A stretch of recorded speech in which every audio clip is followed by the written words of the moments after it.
All right. Oh, wait, it's not. There we go. Okay. So now tonight we're going to wrap up chapter 13 where we left off, which is with our discussion about futures. Last week we did spend most of the time talking about forwards, but we also want to look at futures and see how they are the same and how they're different than forwards, and that we can dive into the most complicated topic of the semester, which is options. Okay. So now I do want to mention a couple of things. If we go into Brightspace, I've added a couple of new things today.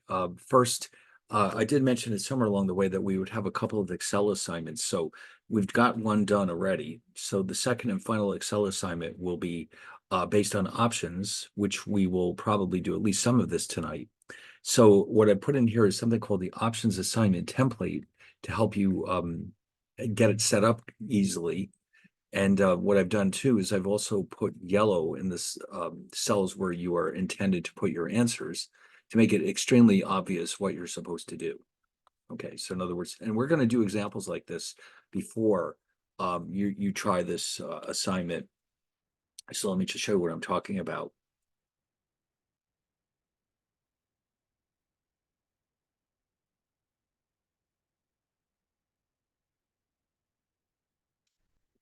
All right, here we go. It's finally waking up.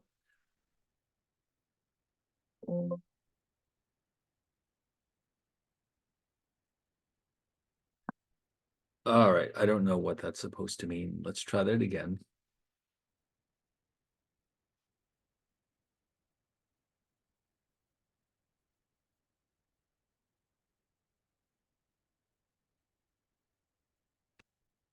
Okay.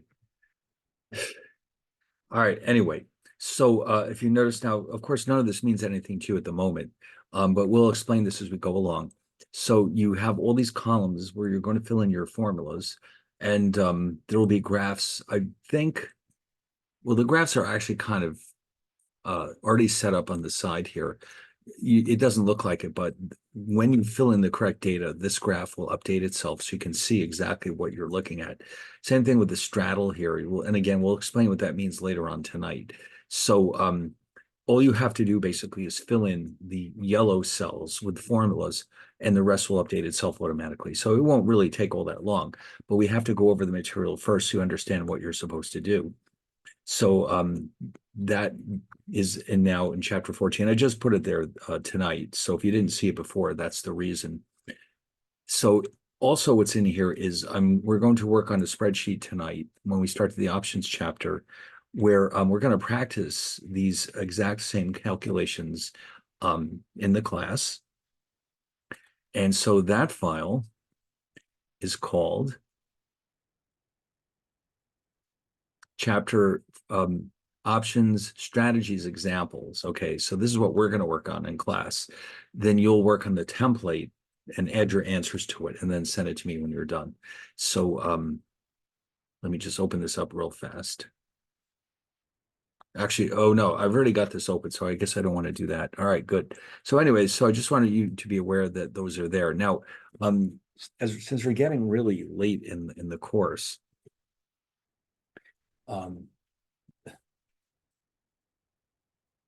just want to make sure that we're all caught up. The assignments in MindTap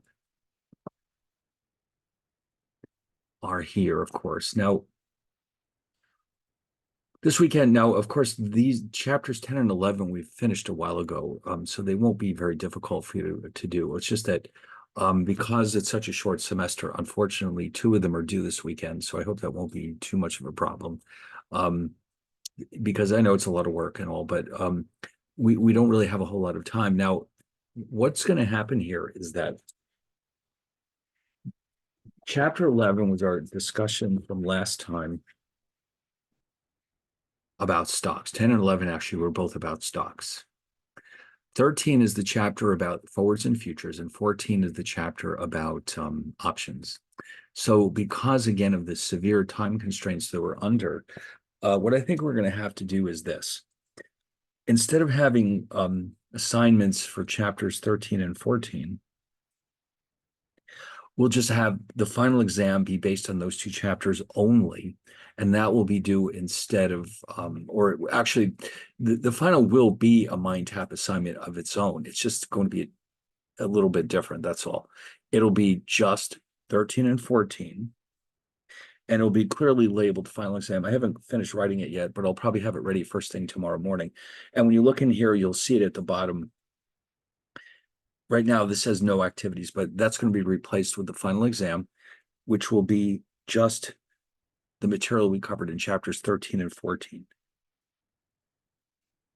So that will be the end of all the mind tap assignments. And then what I'll have you do is forward the last Excel assignment by whatever due date the final exam has. I'll figure that out for you because we have to have the grades by a certain date. I'll let you know the exact date on which the final has to be done. And then you can also hand in the that last Excel assignment at the same time. So that means that after this weekend's assignments, you'll just have two more things to do, the final exam and the last Excel assignment, both based on chapters 13 and 14. And since the class officially ends a week from tonight, I'm not normally required to hand in the grades for at least 3 days after that. So probably, and I'll confirm this, you can have, let me just go get a calendar for June.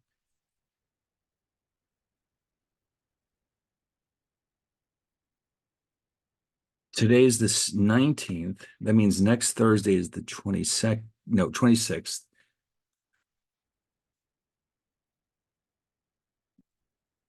So that Sunday night is the 29th. Probably that's when I'll ask for everything to be done. So I can hand in the grades on Monday the 30th. So I'll write this down for myself, and then I'll make an announcement, and I'll make sure it's in there in the mind tap. But so that means that the 29th will have to be the last night on which everything is due. So, but at that time, all that will be left is the final exam and the last Excel assignment, and then we'll be done. All right, so that's that. So I noticed that everyone's doing very well with the WebAssign, the mind tap rather. That's very good. So in the meantime, we'll get back to where we were. We still have to have our discussion about futures contracts. Now, the futures contracts are not terribly quantitative, just like the forward contracts were not terribly quantitative. The options are much more complicated securities, but luckily we'll be able to explain their properties very well with graphs and also with Excel spreadsheets. Okay, going on behind the scenes though is an awful lot of math, so we're of course not going to go through that, but these two types of contracts, forwards and futures, are actually very straightforward. There's not a whole lot of math going on behind the scenes. And so we remember last time we talked about mainly forward contracts. And of course, a forward contract is simply an agreement in which two counterparties get together and one agrees to buy something in the future, the other agrees to sell. And what they do is they agree on the asset that's being delivered, the date on which it will be delivered, and the price that will be paid at that time. So it's a contract where we agree to buy or sell something in the future. And it does a very good job of enabling a company or an individual, for that matter, to hedge the risk of a price changing in the future. So in particular, corporations use these very heavily in order to protect themselves from prices going up. If they're the buyer and if they're the seller, they'll use these same contracts to help protect themselves from the risk of prices going down. So the volume in these markets is absolutely enormous because they're so powerful and so flexible and so convenient. So it's a big, in fact, just in the foreign exchange markets alone, up to $2 trillion worth of forward contracts are entered into every single day because there's an awful lot of foreign exchange trading because of all the international trade, but also because of a lot of international investments. In other words, investors throughout the world are buying American stocks and bonds, and Americans, for their part, are buying foreign stocks and bonds. And so there's a lot of activity in that market. And so there's also going to be a lot of hedging activity. So we also discussed the idea that derivatives can be bought. Some derivatives can be bought through exchanges, and some only are available through the over-the-counter market. So if you remember, we also mentioned that the Chicago Mercantile Exchange is the largest derivatives exchange in the United States, but it's not the only one. Oh, I think we got the wrong one again.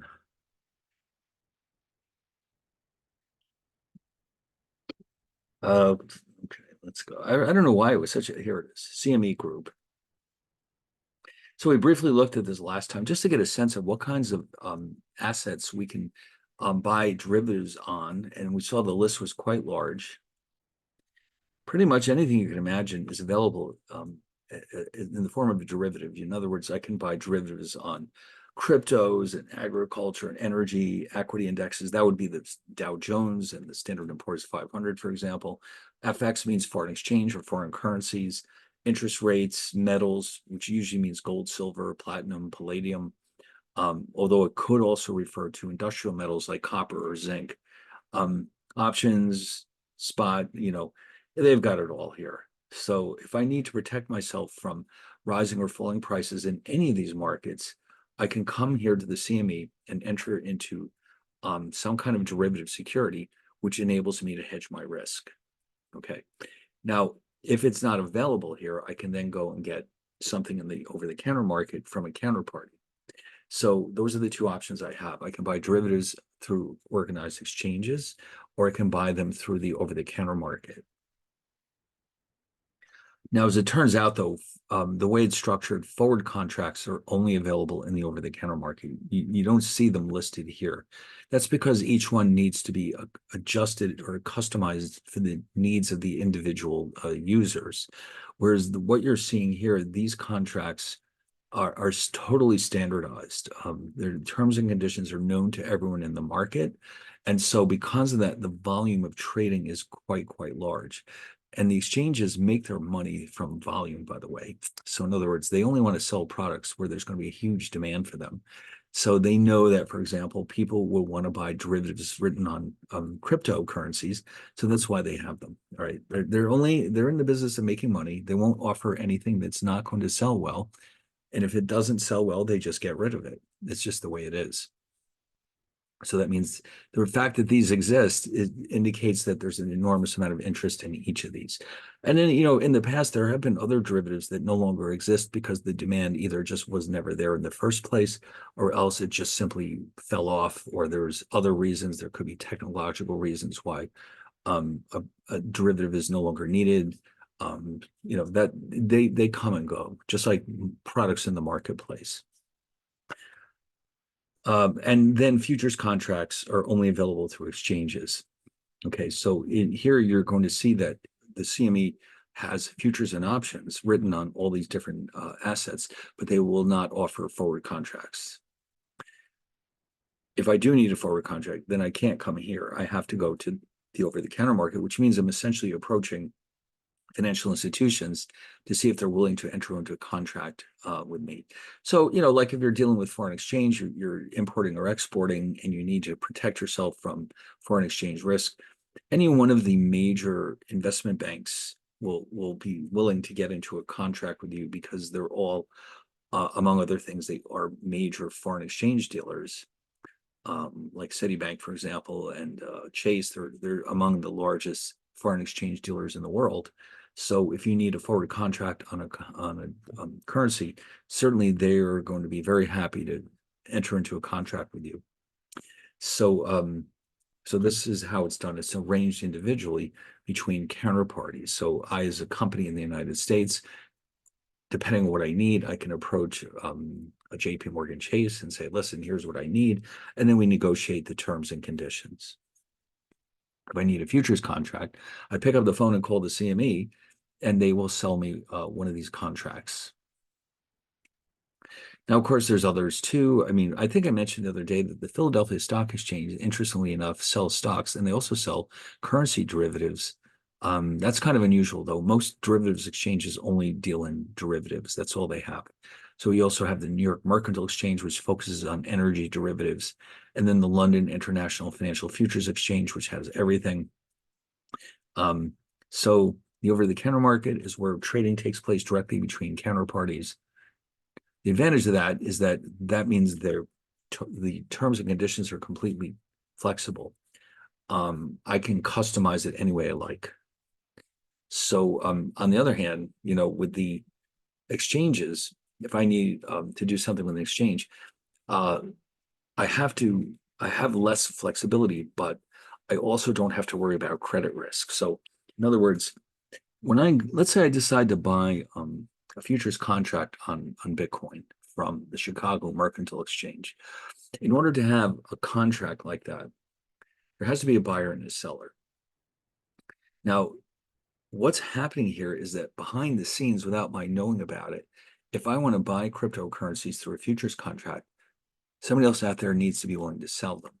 And so what the CME does is they match up behind the scenes buyers and sellers. So I don't ever have to know who the seller is when I enter into a futures contract.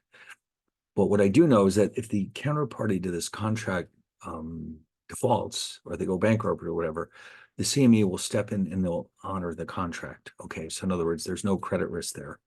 Whereas if I enter into a contract like this with a bank, because I want a forward contract, I have to worry about credit risk, because if I enter into a contract with a bank that fails, I'll never see those cryptos. Okay, so credit risk is present in forward contracts, but not in futures contracts. So, there's a lot of pros and cons, as we'll see in this chapter, between forwards and futures, and that will help us decide which one makes the most sense for our particular situation. So one of those is credit risk.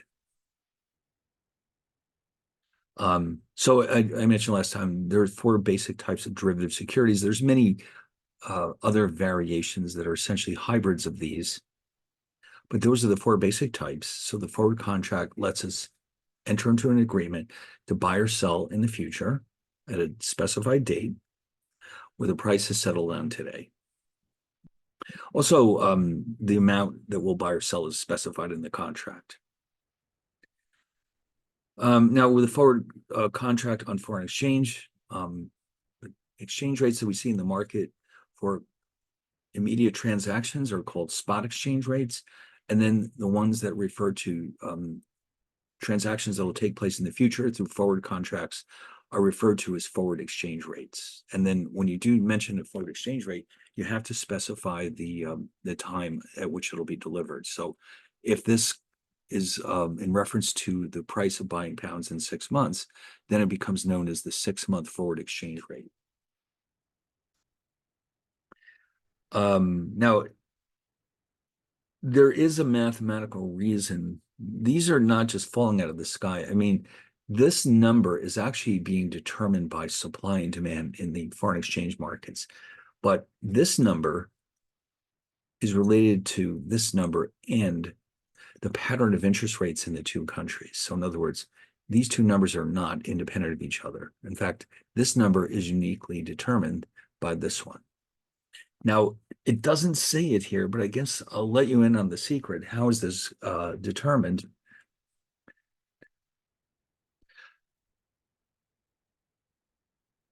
So in other words, the forward exchange rate equals the spot exchange rate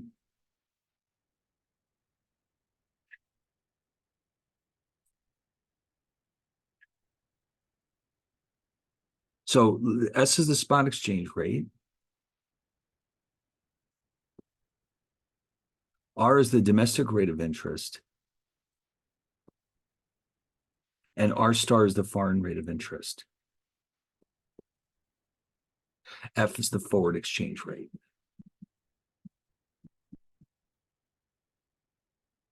So I thought you'd find this interesting.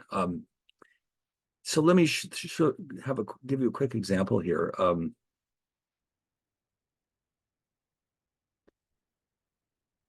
So, for example, suppose that the spot exchange rate between the dollar and the pound, let's just keep it simple, $1.30 per pound. Right? That's more normal, like what it looks like now. The $1.60 something used to be the normal amount for the dollar and the pound, but ever since Brexit, the pound has been selling for, in the range of $1.20 to $1.30 for the most part. The US rate of interest. And by the way, this is coming from a market known as the Euro currency markets, where foreign currencies are being held in foreign banks. But just think of this as the US rate of interest is 2%, and the UK rate is 4%. What is the 6-month, or what is the implied 6-month forward exchange rate? Okay. Now, here's where we have to be careful. The R's, or interest rates in this formula, are annual rates. We have to adjust them for the fact that these are 6-month rates, or this is a 6-month contract. So what you would end up doing is this.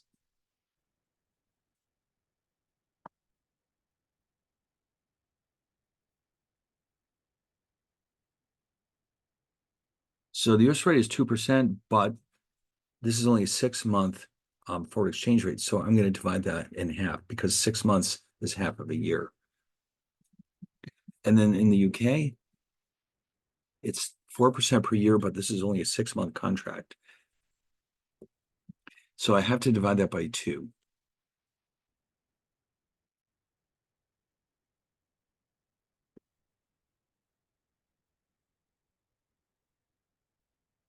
And so whatever that number is, that's my forward exchange rate between the dollar and the pound for 6 months.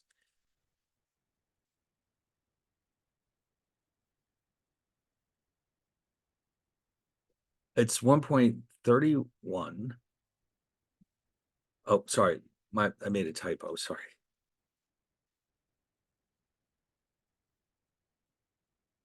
It's approximately 1.287. All right. So if you went to the commercial bank or a investment bank and said, I need to buy pounds in 6 months, this is the quote you would be given. Okay. Now, of course, the next day, all these numbers can fluctuate and the number will change. But right now, with the current spot exchange rate of $1.30 a pound and the 2 respective rates of interest in the 2 countries, and then plus the fact that this is only for 6 months, this is the implied forward rate. This is the 6-month forward exchange rate. Now, I started to mention where do the interest rates come from. Let me just quickly mention this.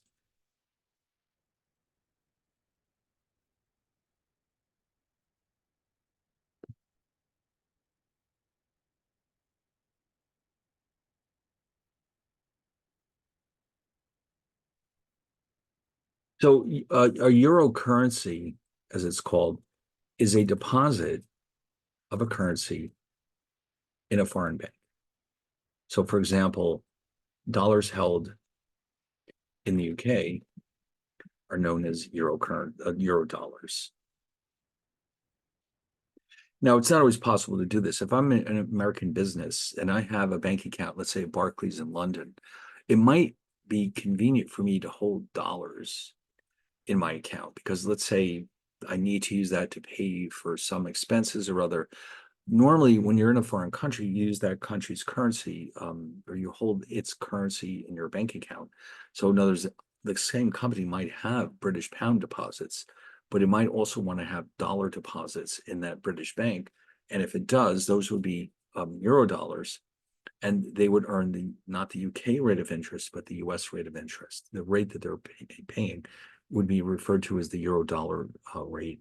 And so in this formula, those interest rates are taken from this market. So in other words, this 2% would be the amount that you could earn by holding euro dollars in a British bank account. The one on the bottom is how much a British company could earn by holding pounds in the United States. Okay, so that's where those numbers are coming from. They're not exactly risk-free, but they're very close to it. And so this formula is based on that relationship. Okay.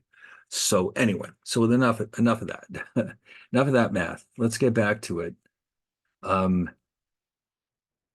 So in other words, the implication of this is that if I'm a U.S. importer, I need to buy 10,000 pounds in 6 months. I enter into this contract to lock in a forward exchange rate of $1.6715.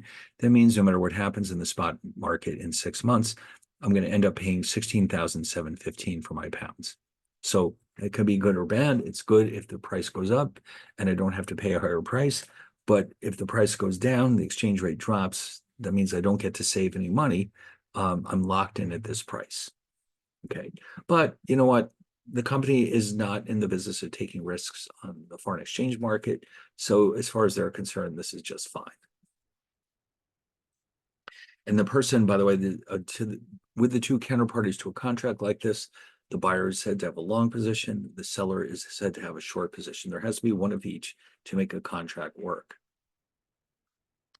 So anyway, and by the way, I did also mention here that at least in the foreign exchange markets, you've got two prices for any transaction you want to make. You've got the bid price at which you can sell your asset to a dealer, and the ask price at which you'll be asked to pay to buy it from the dealer. And the spread between them, the bid-ask spread, is where their profits come from. All right, let's see. Over the counter market, this is where forward contracts are negotiated.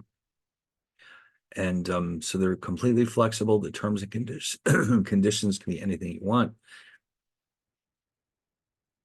As I mentioned last time, Iceland, the kroner is not a heavily traded currency, so you're not going to find it on the CME. It's not here. They have the dollar, the dollar pound. They have the dollar Swiss franc. They have Australian dollars. They have, just the major currency pairs. They don't have kroner. It's just that there's just not enough volume to make it worth their while. It's a high volume business. Okay. So if you do need to hedge the risk of doing business in Iceland, you're going to have to use a forward contract because you cannot buy a futures contract. It doesn't exist. So you'll probably approach a bank that does a lot of business in the Scandinavian countries and enter into one of these contracts. All right. Now, we briefly also started to talk about appreciation and depreciation in the foreign exchange markets. If you're an importer, you worry about the dollar getting weaker, which means that the exchange rate goes up. If you're the seller, you worry about the opposite. Okay, so hedging means that we can lock in the price at which we buy or sell. So I think we already did all this. Now, you can speculate with these contracts too, although it may not be the easiest way to do this because it's usually not easy to get out of a forward contract. Once you've entered into it, it's hard to get out of it. It is a legally binding agreement. There are other quicker and easier ways to speculate about foreign exchange, let's say. But let's say you're determined to do this. Let's say the exchange rate is $1.30 per pound, and you think it's going to go up to $1.40. If you enter into a forward contract to buy those pounds, let's say you lock in a price of $1.32. If you're right, in 6 months, you'll make a profit of 8 cents per pound. But of course, if you're wrong, you'll lose whatever amount the price goes down to. All right, let's see. Okay, here we go. So here's what I wanted. Here's the new material. So futures contracts are also available to hedge our risk, and they're very similar to forward contracts, but there are some very important differences between the two, which will determine which one we should use for our particular situation.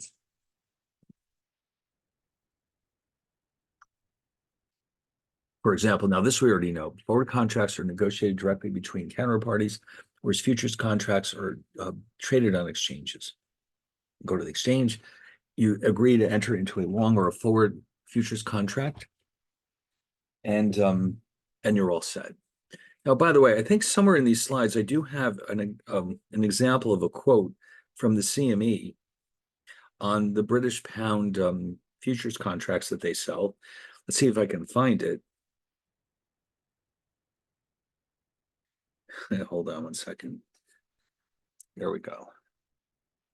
All right. Yeah, I'm pretty sure I saw it down there. If not, we can just go look it up on the website. There it is. So this is a British pound contract, futures contract that is on the CME.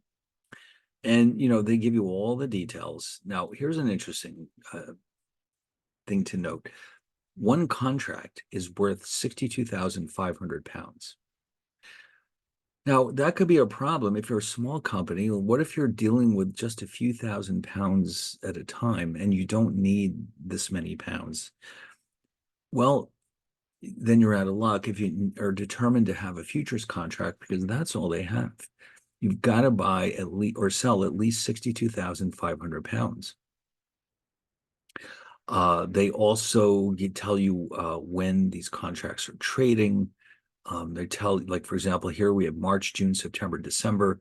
And then after that, I think there's one every month. If that doesn't work for you, well, again, you're out of luck.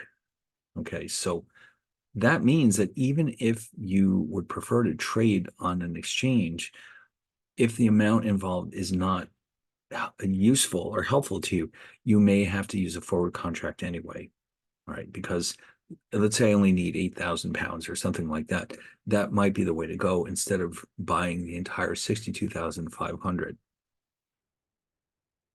And also, what if I need to take delivery at a peculiar time, like August 13 or something? That's not going to happen here. They don't have that much flexibility. There's certain, I believe it's the third Wednesday in each month when delivery can take place. And any other day, it's not available. They only have so much to choose from. There's only so many contracts with certain amounts already written into them, and the delivery dates are set in advance. And so if they don't have what you like, you might want to consider using a forward contract. Now, number two, we've already discussed this counterparty or default risk. With a forward contract, if you enter into a contract with the counterparty that goes bankrupt, let's say, then you're not going to get the cash flows you were expecting. But with an exchange, we don't have to worry about that. It is all those contracts are guaranteed by the exchange. Now, here's a nice feature about futures contracts, though. Unlike forwards, where they're pretty much, when you get into one, you're locked into place. You have to go ahead and follow through. With futures contracts, it's easy to get out of them. All right. But it's done in a very strange way. You don't just call up the exchange and say, you know what, I changed my mind. Never mind. I don't want that contract, because there's the counterparty to think about. So here's what you have to do. You enter into the opposite position in the same contract. Okay, like here's an example of what I mean. What if you entered into a December gold futures contract on the CME to buy 100 ounces of gold, and you decide or you realize that you don't actually need the gold? Well, what you can do is enter into a short December gold futures contract on 100 ounces of gold so that you now have two contracts, but they're opposites of each other. In one case, you're agreeing to buy, in the other, you're agreeing to sell, and the two exactly offset each other, so your net position is zero. So for all practical purposes, you no longer have any exposure to gold. Okay, so that's what you have to do to get out of this contract, but it's easy. In fact, it's so easy that something like 98% of all futures contracts are offset this way. Only about 2% of them result in actual delivery of the underlying asset, because the majority of the hedgers in this market don't really mean to buy or sell the asset. They're simply hedging the risk. Okay. With forward contracts, it's the other way around. Almost every one of those contracts results in actual delivery. So if you really mean to buy or sell the currency, then you might be better off with a forward contract. All right. Now, here's where they really deviate from each other. With a forward contract, you enter an agreement. I'll pay X dollars in 6 months for the British pound, and that's it. No more cash flows until the final day of the contract arrives. Futures are a little different. Now, think about this. The exchanges on which they trade are guaranteeing the performance of these contracts, which means they're on the hook for any losses that you might suffer. So in other words, if you run up a huge debt, if your position deteriorates and you owe a lot of money to the counterparty and you can't cover it, it's the exchange that has to step in and pay those losses. They don't want to do that. They don't want to have to cover your losses. So what they've done is they've set up a system where you have to put up a small amount of collateral on your contract, although it is a very small amount. And every single day that goes by, at the end of trading, every day, they recalculate the value of your position. And if you've lost money, you might have to put more money into your account. So, in other words, what you're doing, I'll mention this. Where should I put this? Over here. All right, here we go. One of the interesting features of a futures contract is the requirement for margin, as it's called, which is cash that acts as collateral for potential losses by the investor. Okay, so in other words, you have to put money into this account at the beginning. Okay, the investor puts a small percentage of the value of a contract into a margin account. Now, I think we can look up this British pound case. It doesn't seem to mention it. We can look it up on the CME.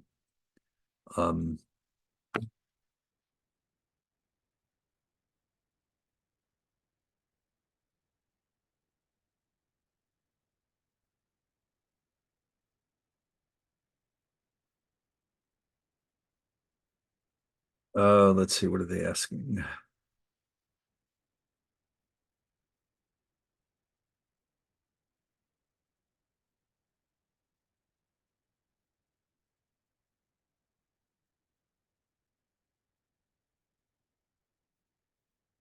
So it's for 62,500 pounds. That we know. Here we go. Full contract specs. It's probably there. Because if you're thinking about entering into one of these contracts, you have to know how much margin you have. Here it is. It says here $2,200, which, now, so it's a deposit. Now, keep in mind, this contract is written on 62,500 pounds. If the exchange rate is, let's say the futures price is $1.30 per pound, that means this contract is for $81,250, and yet they're only asking you for $2,200 in your margin account to act as a form of collateral. What percentage is that? Oh, it's like less than 3%. So that means you have to deposit this 2,200 into your account.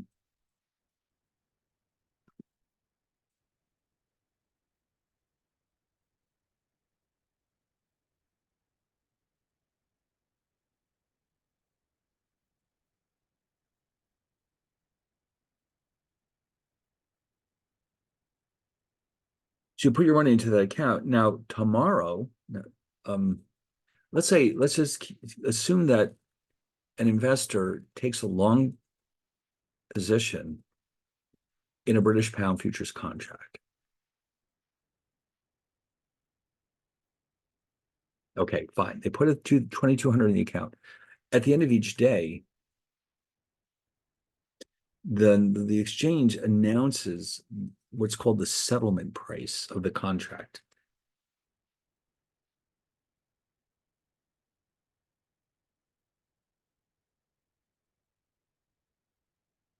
So when trading is done, like however long it takes them to get this done, the trading stops at 5 o'clock on this in Chicago on this exchange. And so at some point after that, they'll announce that here's the new settlement price for our contract. And that is the price which is used to determine how much money is in your margin account. So suppose that the British pound, that the exchange rate rises by 1 penny per pound. Okay, let's say from $1.30 to $1.31. You're the owner, you're in the long position, you're the buyer. That means you just made money. So the investor has earned a profit of a penny per pound times 62,000 500 pounds. That's $625. This is added to the investor's margin account, bringing the total to 28 and a quarter. Great. Now, on the other hand, if the exchange rate went down,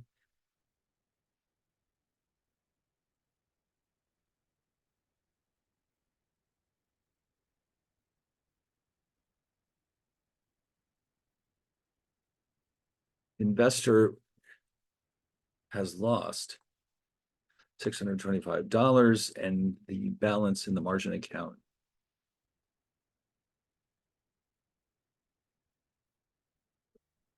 Um, 2,200 minus 625 is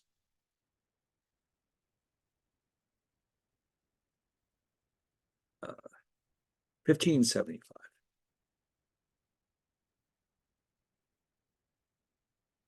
Now, the way it works is that when your balance falls below a certain level, then they'll tell you what that is.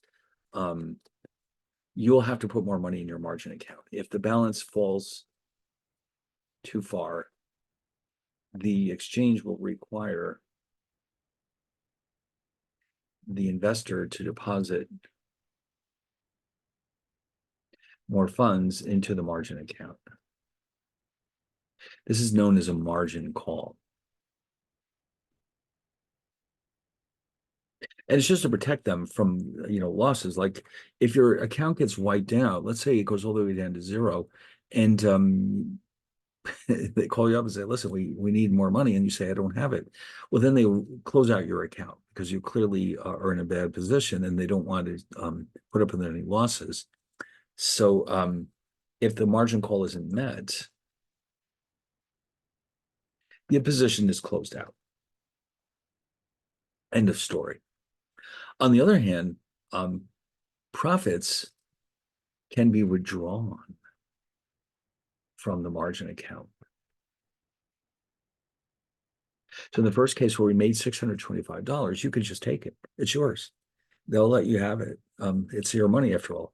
So now for hedgers or speculators, for participants in this market, I guess we'll call them, who unwind their positions,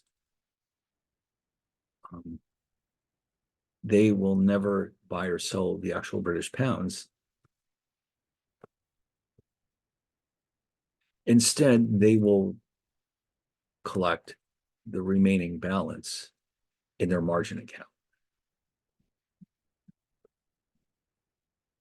So in other words, imagine yourself sitting there watching the British pound go up and up and up, and suddenly your account is worth $10,000. You might decide to not only take the surplus, but to close out the whole thing and just keep the money. All right, that happens. You're allowed to do that.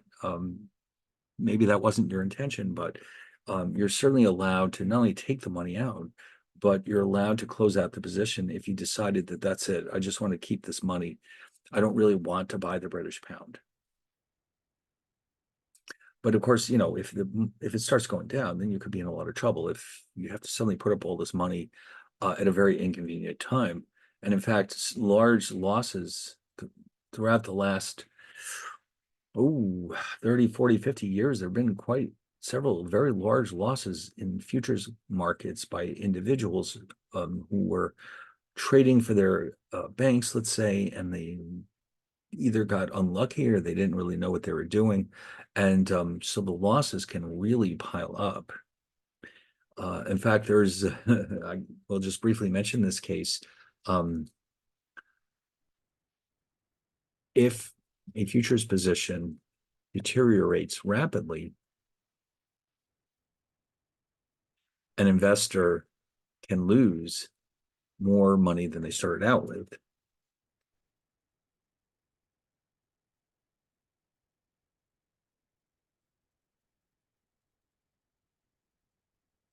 So a classic example of this would be in the mid 90s, 97, I'm going to say, Barings Bank, which no longer exists, by the way. There's a reason for this. Um, of London was wiped out by the losses of a derivatives trader in their Singapore branch. He managed to lose over $1 billion speculating on the Japanese stock market, the Nikkei 225, with futures contracts. So what basically happened was that he was betting that the Nikkei would go up. So he's in long futures positions. And on the Nikkei 225, which didn't seem like a crazy bet. I mean, it is the Japanese stock market. But unfortunately, Japan was hit by massive earthquakes at this time. And so, of course, his position started to deteriorate. Now, being a knucklehead, instead of just closing out his positions and taking his losses, he decided to double down. He increased his positions. The logic being that, oh, they'll bounce back very soon. So I'll just keep buying and buying and buying. And then when the Nikkei comes back, I'll make lots and lots of money. The problem was that his losses were so large, he couldn't cover the margin calls. And he ended up losing all of the bank's money, over $1 billion. Ooh, yeah, that was an interesting case. And in fact, this case was actually made into a movie called Rogue Trader. You wouldn't think that anyone would care about this enough to make it into a movie, but I've seen this movie and it really is very good. It stars Ewan McGregor, if that means anything to you. You probably at this point can probably find it on YouTube, but you should check it out. I mean, because they did a really good job explaining to you what was happening. A lot of times movies like that, they're kind of vague about the details, but they really did a good job explaining exactly what was happening. And it was just very well done. And I think you might find it interesting. Of course, after a while, I start to feel sorry for him. And, of course, it plays up the human element and all this and that too, but they really do explain what he's doing and what's going wrong. And so now the sad thing about all this is that later on in the Japanese market did bounce back. And so if he'd been able to hold out just a little bit longer, he probably would have been able to at least break even. But it just wasn't happening because the losses were so massive. Also, it didn't help that he lied to his employers about what he was doing. In fact, he actually committed fraud to obtain funds from them and to make more trades. And so he actually did spend some time in jail, which is unusual in these cases. They usually just get fired. But he did spend time in jail.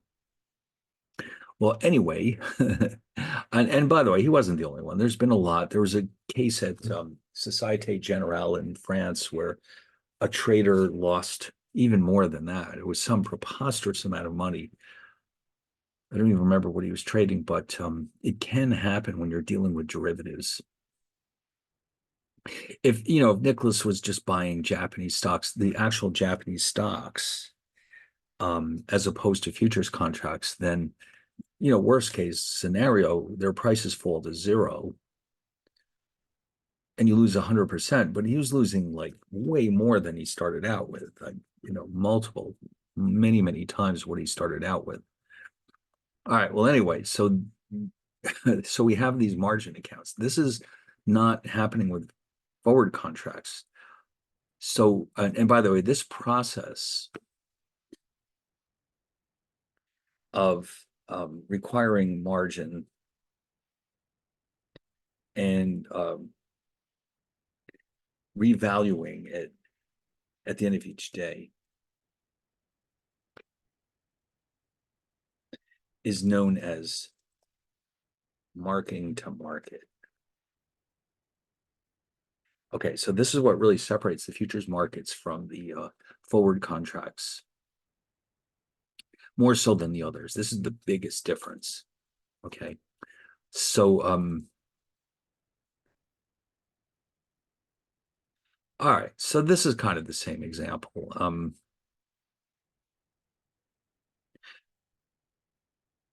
Right. So no, it's the same thing. I mean, this is just the exact same example. Now, by the way, the minimum fluctuation, if the price now, our example that I just gave you, the dollar went up or down by a penny. This is one hundredth of a penny, and that would change the value of your position by $6 and a quarter. They won't anything smaller than that. They just won't count it. It's the minimum price fluctuation is a hundredth of a penny. Anything below that, they basically just ignore it until the next day. So yeah, as we've already discussed, forward contracts are completely flexible, futures are not. Um, the delivery date there's only a handful of delivery dates available for futures contracts, whereas we have complete flexibility with forward contracts. We've already talked about offset. So in a nutshell, that's everything we really need to know for now about the differences between forwards and futures, but basically they're being used for the same purposes. Um, what the decisions as to which one to use will come down to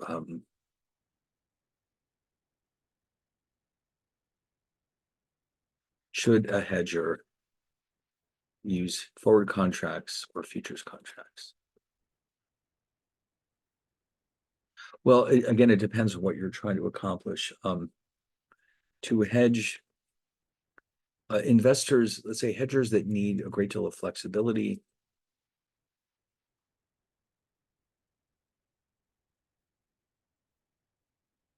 and do plan on buying or selling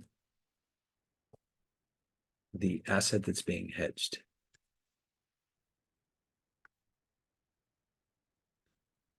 Will likely use future forward contracts.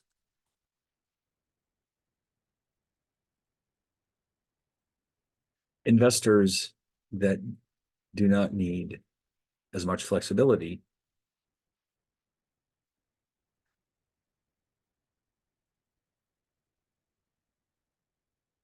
and or want to protect themselves from credit risk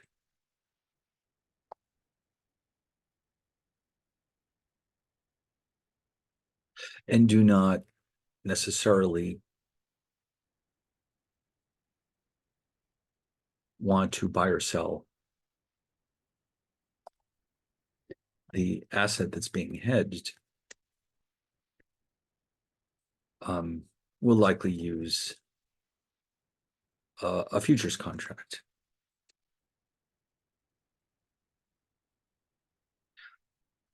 So there's room for everything. In other words, it's one of those markets where they're both trading side by side. They're both readily available. Everyone will decide which one suits their particular purposes.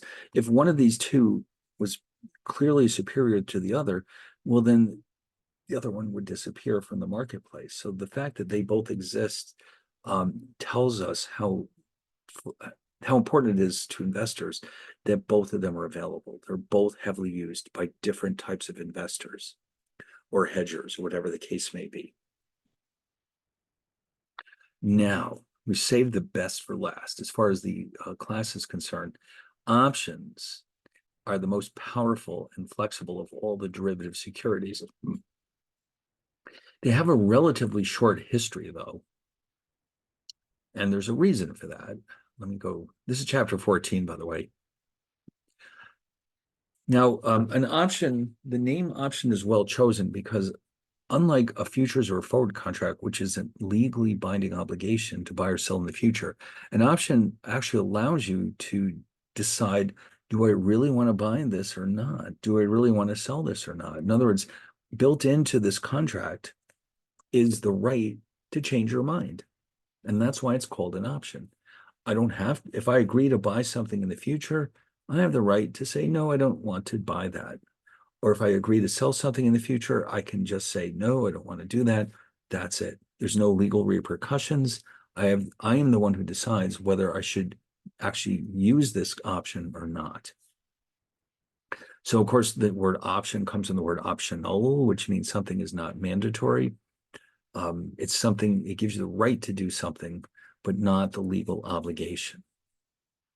Wow. So there are options in other these are these are actually securities that trade in the marketplace, but sometimes you see options in other situations. For example, if you own a house and the way the mortgage is structured, you always have the right to prepay your option of your mortgage and refinance it at a lower rate of interest. That right is also an option, but it is not something you can sell to somebody else. Okay, it's embedded as part of your mortgage. So those are called embedded options because they are part of another product. Whereas here, these are actual market traded securities.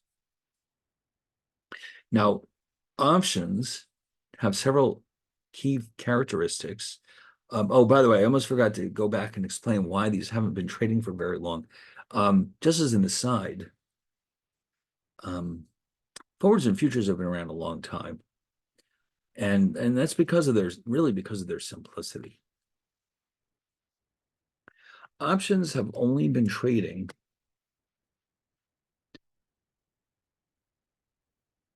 in the United States,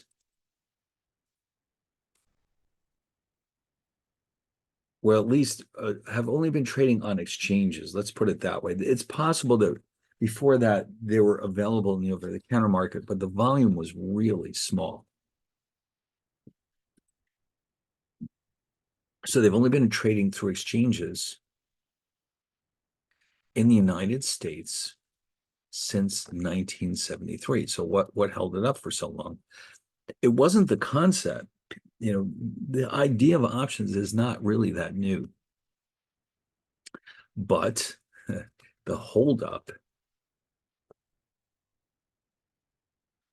was that they are such complicated products that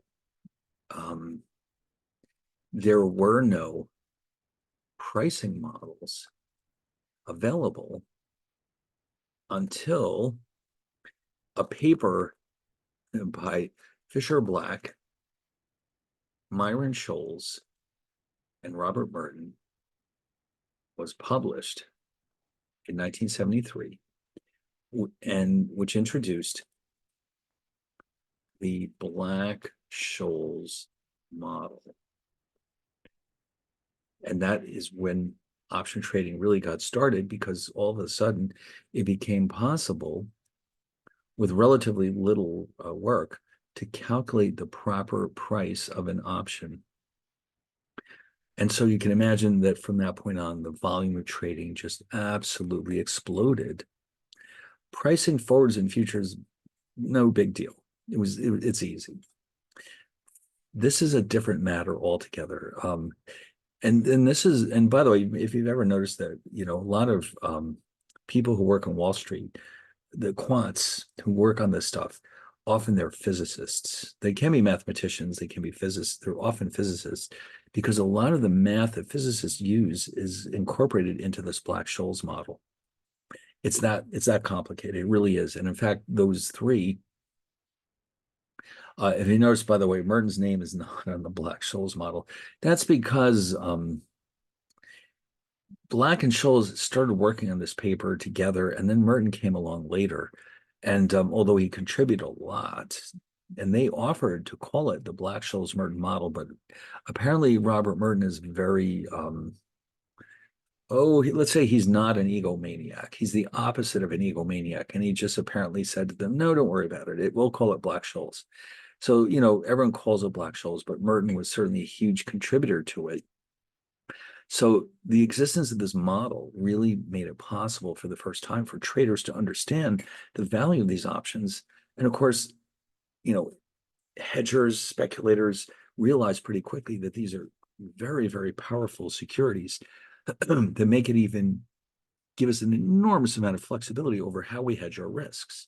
And they also make it easy to gamble or speculate about the future direction of market prices. So the volume, let's just say, went up very, very quickly. And the number of different kinds of options that are available also increased very quickly.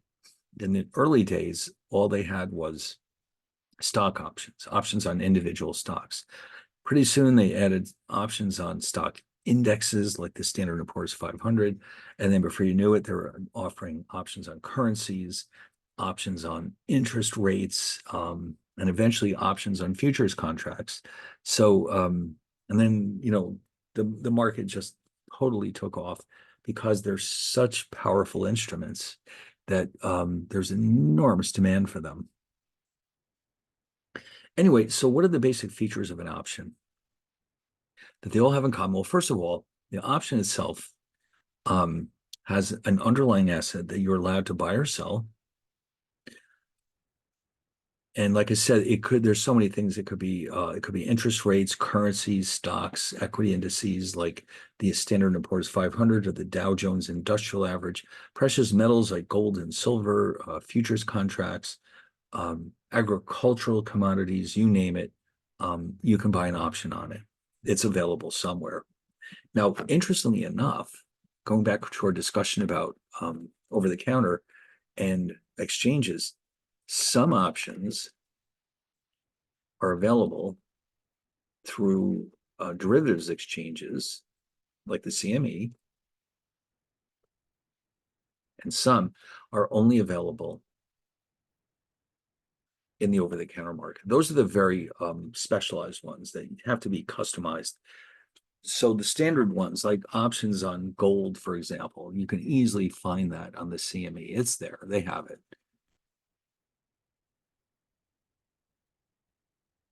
We could yeah, the gold options, it's right there. Yeah, of course.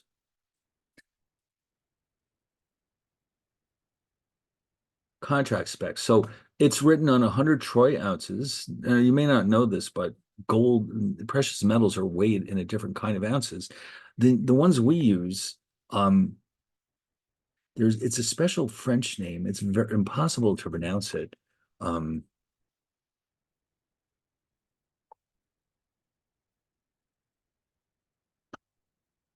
Avoir du poids, it's a French word, obviously, where you have 1 ounce, 16 ounces is 1 pound. But in the gold markets, we're using what are called troy ounces, which means 12 to an ounce, 12 to a pound, rather. So a troy ounce of gold is 1/12 of a pound. Don't ask me how this happened. This is how it works. So the precious metal markets, the word ounce means something different than what you're used to hearing. It's not 1/16 of a pound, it's 1/12 of a pound because it's a troy ounce. But anyway, so if you notice, when you enter into one of these gold options, you're committing to either buy or sell 100 ounces, okay? Because this is an exchange traded option, you must either take this or leave it. If you only need 10 ounces, then you've got to go to the over-the-counter market where you can negotiate directly with a counterparty. So unlike forwards and futures, forwards are only in the over-the-counter market. Futures are only available through exchanges. With options, it can go either way. It depends on the option. So then, of course, there's all these other features. But anyway, there's a nice long history here about this system. Of course, it would help.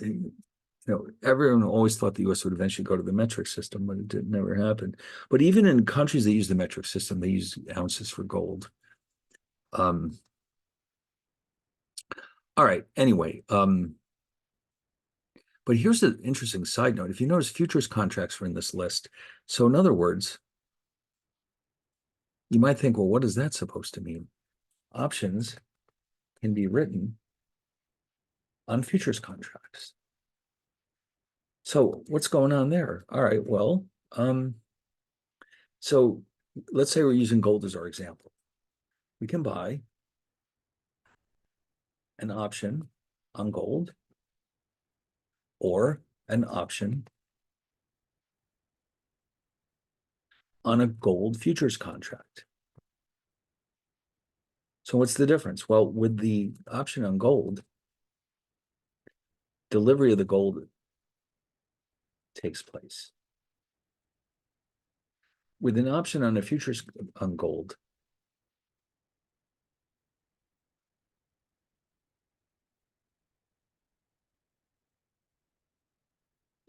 the investor has the right to enter into the futures contract, which can then be used to buy or sell the gold, or simply unwind it and collect the profits, just like a futures contract. So if I have a gold option, I'm kind of committed to buying the gold if I really need it. If I have a gold futures contract, I can just enter into the contract and then I can make up my mind. Do I really want to buy the gold or do I just want to take my profits? So the gold futures contracts and any futures, any options, sorry, gold. Oh, one more thing I forgot to mention. An option written on a futures contract is known as a futures option. How clever. So a gold futures option provides more flexibility than an option on gold. So therefore, as you can probably imagine, futures options are extremely popular.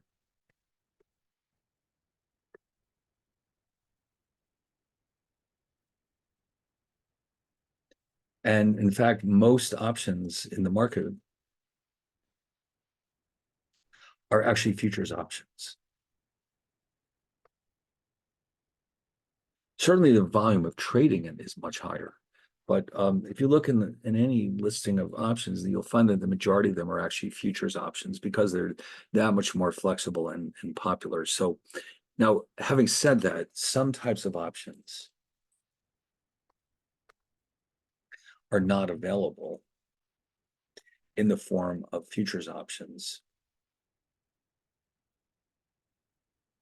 but many of them are. Okay, in some cases, it's an option on the asset. That's it. Never mind. You don't have a futures option, but many of them do. So now the strike or exercise price is the price at which you're allowed to buy or sell the asset. Okay, so if I remember we went to the Chicago Mercantile Exchange, if I buy this option, they have to tell me what price I have the right to buy it at, the gold that is. So whatever that price is, that's what we mean by the strike or exercise price.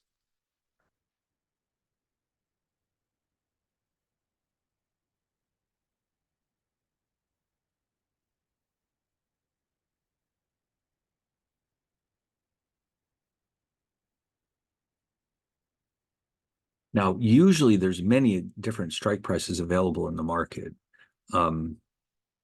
So while now, unfortunately, options data is very hard to come by unless you're willing to pay a lot of money for it. It turns out, though, that the one thing we can get very easily is quotes for stock options or equity options for a single day. If you go to sources like finance.yahoo.com, I already did this in advance, for let's say Apple stock, these are the quotes. So we'll get back to this in a second once we've gone through all the details. And besides the strike or exercise price, we need to know the maturity of the option.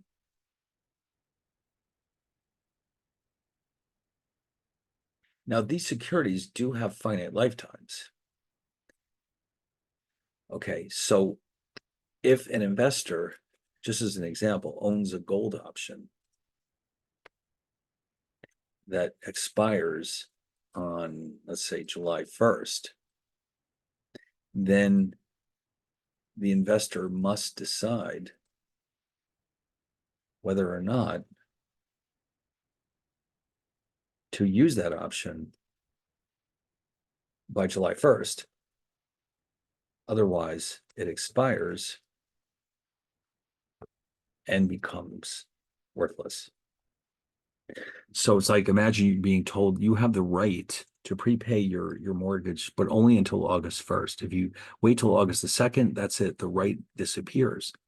So the maturity tells me how long until that day arrives when I have to decide yes or no, I'm going to either use it to buy or sell the gold or not. Most options have very short maturities, by the way, certainly less than a year. And now it turns out that the two types of options, the two basic types, the one that gives you the right to buy is known as a call option, and the one that gives you the right to sell is called a put option. I don't know where these names come from.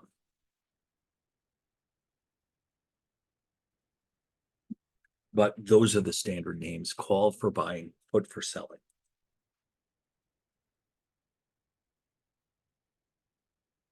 So of course you have to pick one or the other.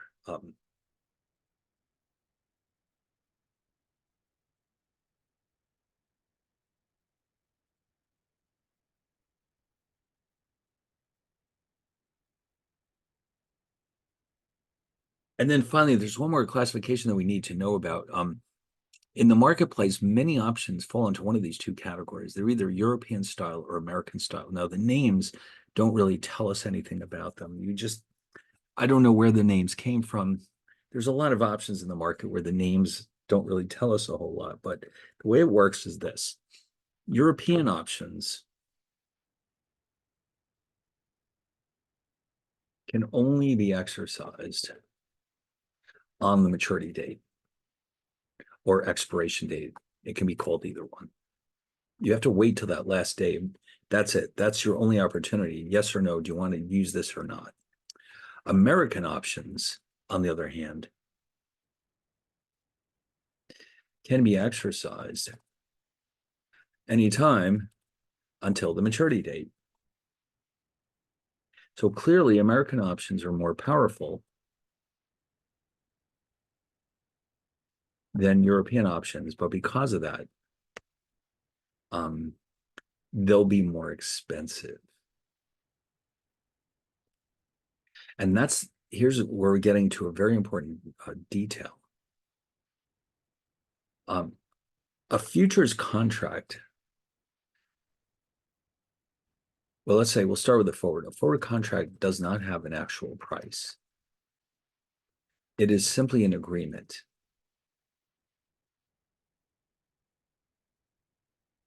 The same thing is true of a futures contract. I mean, there is a futures price, but that's the price of the delivery of the asset. You don't actually pay to enter into a futures contract. There is a margin requirement, but that's not the same thing. That's collateral. That's still your money, but no actual cost associated with entering into a futures contract. But an option must be paid for. You have to buy it. There's a price associated with it. And that's why I was mentioning before the Black-Scholes model. That's the number that nobody could figure out until the Black-Scholes model came along. So this is one of the reasons too why options took so long to be accepted in the United States, because nobody could figure out what they were worth. That would be irrelevant with forwards and futures because they don't actually have a price. So they'd been trading for quite a long time when options came along. So with all that being said, let me show you. Oh, yes. By the way, the price of an option is often referred to as its premium.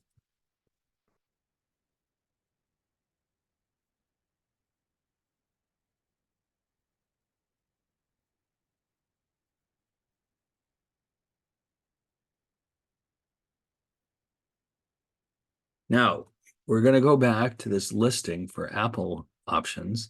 So here we go. Now they've got it split up so that the calls come first and the puts come second. Now this group happens to be, they all expire, oh my God, tomorrow. So you can choose others. Let's say I choose August 1st. And so what you'll notice here is that In this column, we've got all the strike prices. Now, the stock is currently selling for 196.58. So this option gives me the right to buy the stock for 195, which is a pretty valuable thing because it's worth it 196.58. But the market price of this option is 975. Wow, that seems like a lot of money, considering that if I exercised it right now, I'd only make $1.58 off of it. So something else is going on here. We'll discuss that later. And as you can see, like here, the option, the right to buy for 200, you wouldn't think it would have any real value because it's selling for 196.58, but in reality, you would have to pay $7.10 for this thing. Now, the reason for that is because there's a very high probability that before the maturity date on August 1st, Apple stock will go up quite a bit, as a matter of fact, and suddenly this becomes a very valuable option. Imagine this thing goes up to 220. Not that difficult to imagine. That means every one of these options will let me make what's called a payoff of $20, but I only paid $7.10 for it. So that means I'm making a pretty nice rate of return. So these are very popular with speculators because you can earn a huge percentage rate of return very quickly with an option. And yet at the same time, though, you can never lose more money than you started out with. So the maximum loss is 100%. There's no maximum profit. What if Apple goes up to 300 or 350? The sky's the limit. So these are very popular with speculators. Oh my God. And so you can see there's a whole slew of these. Now this one, now 270, come on. This one is worth 9 cents because it would take a lot to get the stock up to 270 by August 1st. But if you wanted to take a chance, there it is. It's only 9 cents. What do you got to lose? And then with the puts, same thing. These are the ones that give the right to sell. So the ones down here are not very valuable. Who wants to sell the stock for 110? So it's worth 9 cents. But I might want to, this one is worth a lot of money because it gives me the right to sell it for 230 when it's only worth 196.58. So that's going to be very expensive. In fact, it's $35.50. So you can see the price is heavily determined by the strike price compared to the stock price. Okay. There's other factors too. Okay, of course, like the maturity date and that type of thing. But the strike price is a huge determinant of how valuable this option really is. So anyway, with all that being said, what we're going to do now is figure out how to calculate the payoff to an option. Now, this is a very abstract looking formula. What this is telling me is this. Let me copy this into the notes.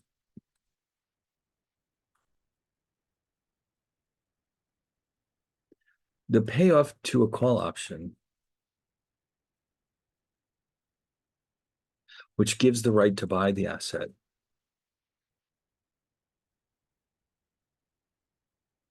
whatever it happens to be, is, and then I'll just move this formula down here. Now, what is it supposed to mean? First of all, max means maximum. S is the asset price. In this case, the stock, let's say it's Apple stock. That would be the price of the stock. X is the strike price. And now, so the way it's written here is this is telling me that if S is greater than X, the payoff is the difference between the two. And we'll do an example of this in a second to make it more clear what's going on here. Otherwise, the payoff is 0.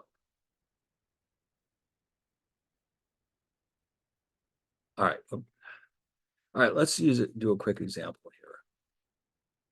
Suppose, let's just keep it simple. Suppose Apple stock is selling for 200.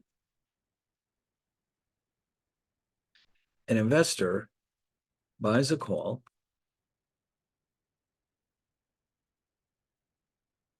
on Apple stock with a strike price of, let's say, 190. the expiration or maturity date is July 1st. Fine. On July 1st, if the price of Apple stock is, let's say, 230, then the payoff. Now, so think about what's going to happen here. The investor will exercise the call price, the call, and buy the stock for 190. The payoff, oh, and then he can sell it in the market for 230.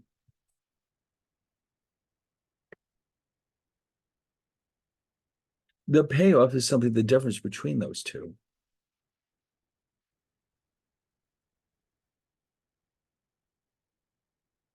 So in terms of the symbols, just keep in mind, S is 230, X is 190, and so S minus X, of course, is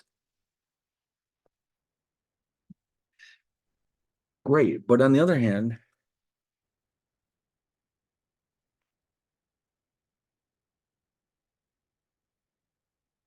the price of the stock is 180. Ooh.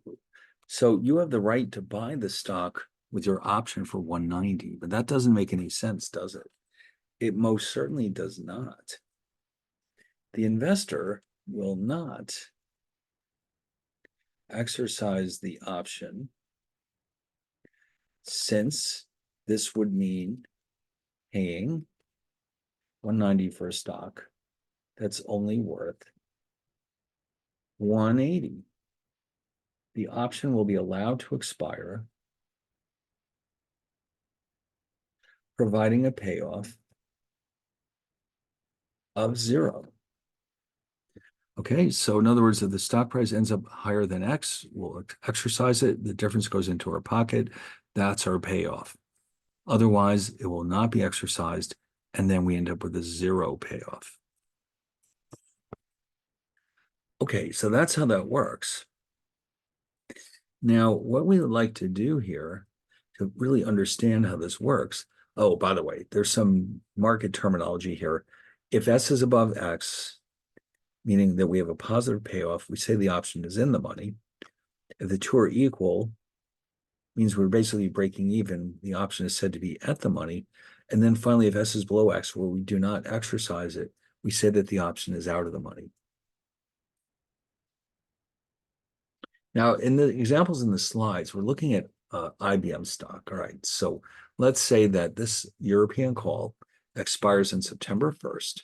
The strike price is 50 and the premium is $3. Now, my example here, I didn't actually mention the premium. I'll tell you what, let's throw in the premium here. Just to make up a number, $5. So here, what I did was I put together a chart, and this obviously was done in Excel, with all the different possible prices for IBM stock on September 1st. This is the strike. And you can see the payoff.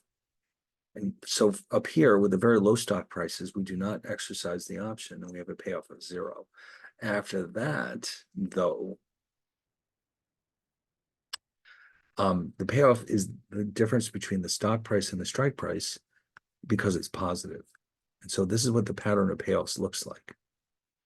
It stays at 0, and then eventually it goes up.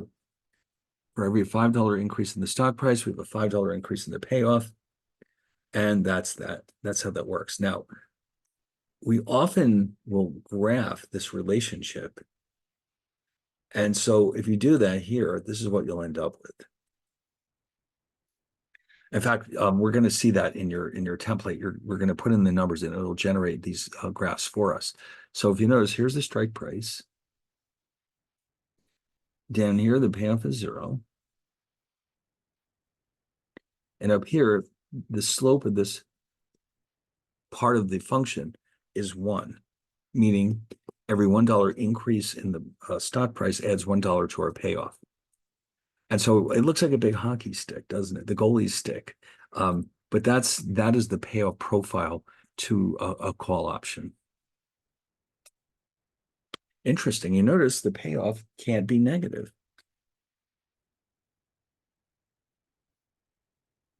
That's an interesting feature. The payoff can't be negative because nobody would ever exercise the option when it doesn't make any sense. Now, the one thing we do have to now consider here is that we did actually pay $3 for this option. We have to take that into account somehow. So we're going to introduce another formula, which is the profit or loss. So we take the payoff and we subtract what's called the premium, which in this case is designated C. The difference between the two is our profit or loss, as the case may be. So if you take the same chart and you show a $3 price for the call, the payoffs are being converted into profits. And if you notice, the difference between the two columns is simply the $3. So the graph will have the same shape. It'll have a different position, though. So we'll take a look at it. You have to visualize the payoffs will all have $3 subtracted from them to give us the profits. And this is the result. It's just been shifted down by $3. The shape is exactly the same. So down here, we have a loss of $3. And that in turn is the cost of the option. We'll call that minus C. Then after that, every $1 increase in the price of the stock is adding $1 to our payoff. We now have something called a break-even point or price, which is X plus C, in this case, $53. So in other words, at 53, I have a profit, a payoff of $3. I paid $3 for the option, so I have a profit of 0. But after that, every $1 increase in the stock price adds $1 to my profit. Well, all right then. Now, if we go to our, I guess I didn't open them up. Hold on. Let's go back to Brightspace for a minute. What we're going to do is do this part, at least in Excel.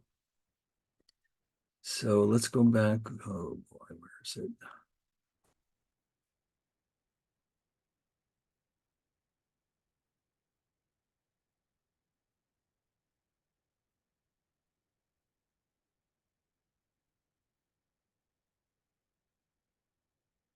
Well, I guess I closed it down. All right, let's go open it back up again.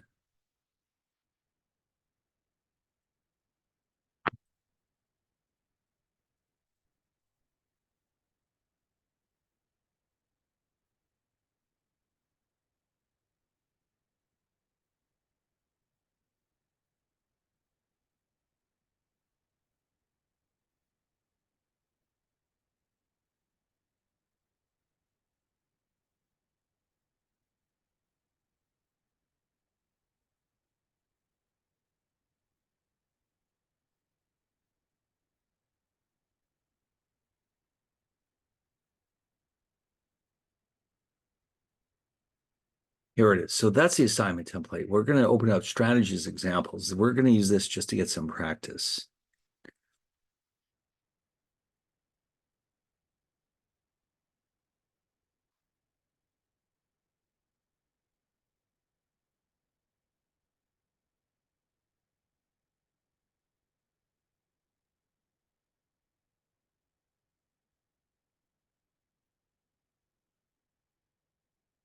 All right, so the way it's set up exactly the same way as you saw in the slides. We're just going to add the Excel formulas, that's all. Oh, for Christ's sake. It's the second time this has happened. I don't know what that means. I'll pick this one.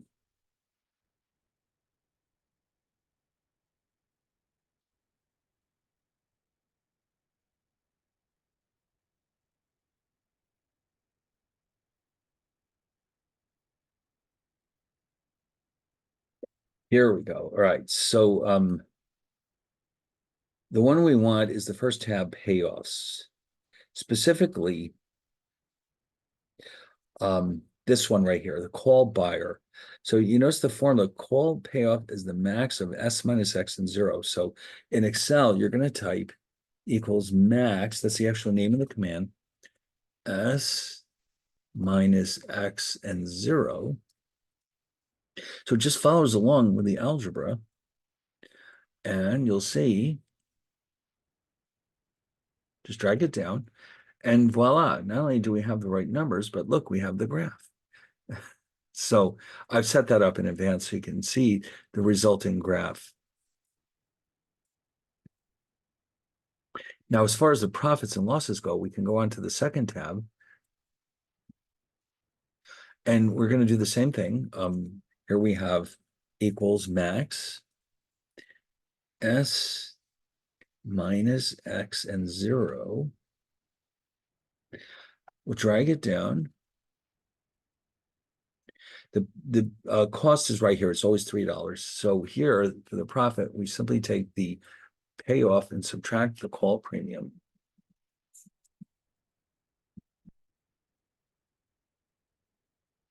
And you'll see over here, there's a graph that's already reacting to that.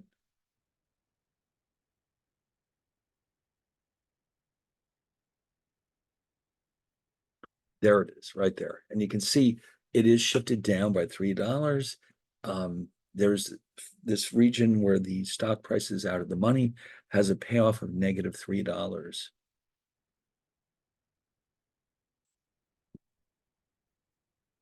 All right, so that's that case.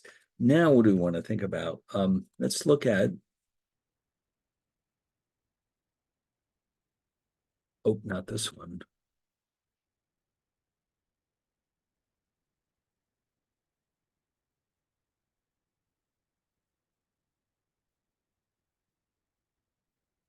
Ah, here we go. All right.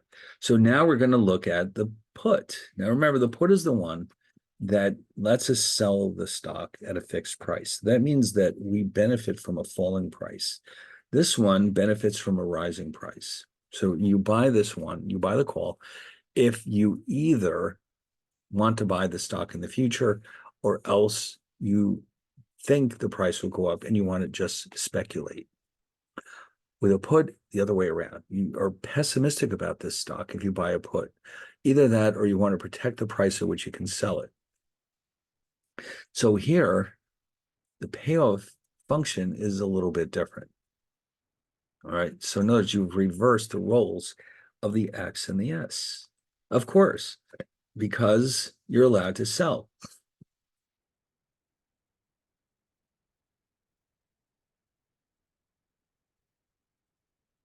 So the payoff to a put option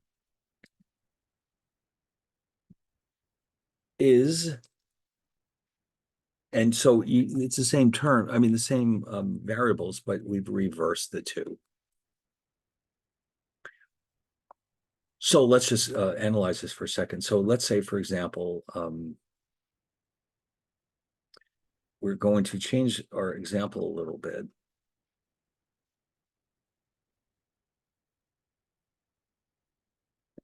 Investor buys a put with a strike of, all right, we can leave it at 190. The premium, now the premium, normally puts are a little bit cheaper than calls. We'll change that to 3. Okay, so if on July 1st, the price of Apple, as we saw in the previous example, is $230.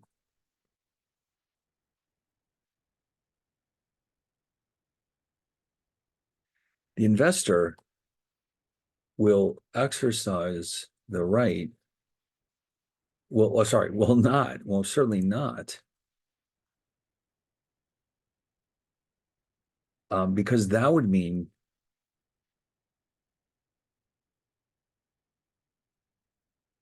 selling the stock for 190 when it's worth 230. Okay, so the put expires, providing a payoff of nothing. Okay. So in other words, you buy this put, you're hoping the price goes down. It didn't. It went up. So you end up with nothing. On the other hand, if on July 1st, the price of Apple stock is 180, that's a different matter. The investor will certainly exercise the put. He will be able to sell the stock for 190 after buying it in the market for 180. So he goes out in the market, he buys it for 180, then he immediately turns around and uses it. He sells it through the put for 190. The payoff will be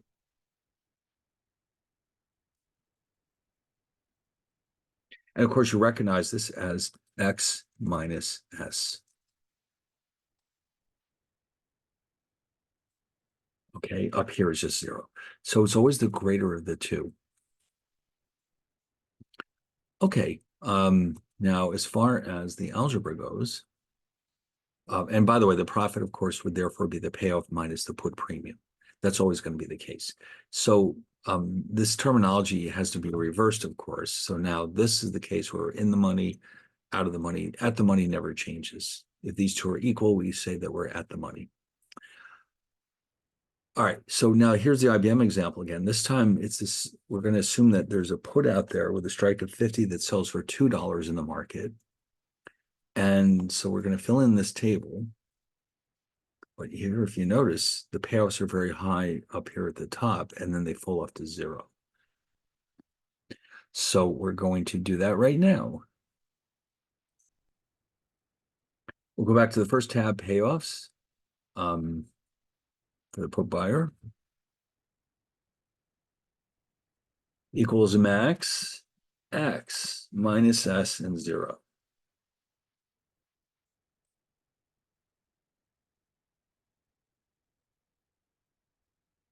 And voila, look at the graph. Now you can see, it's interesting to see these side by side.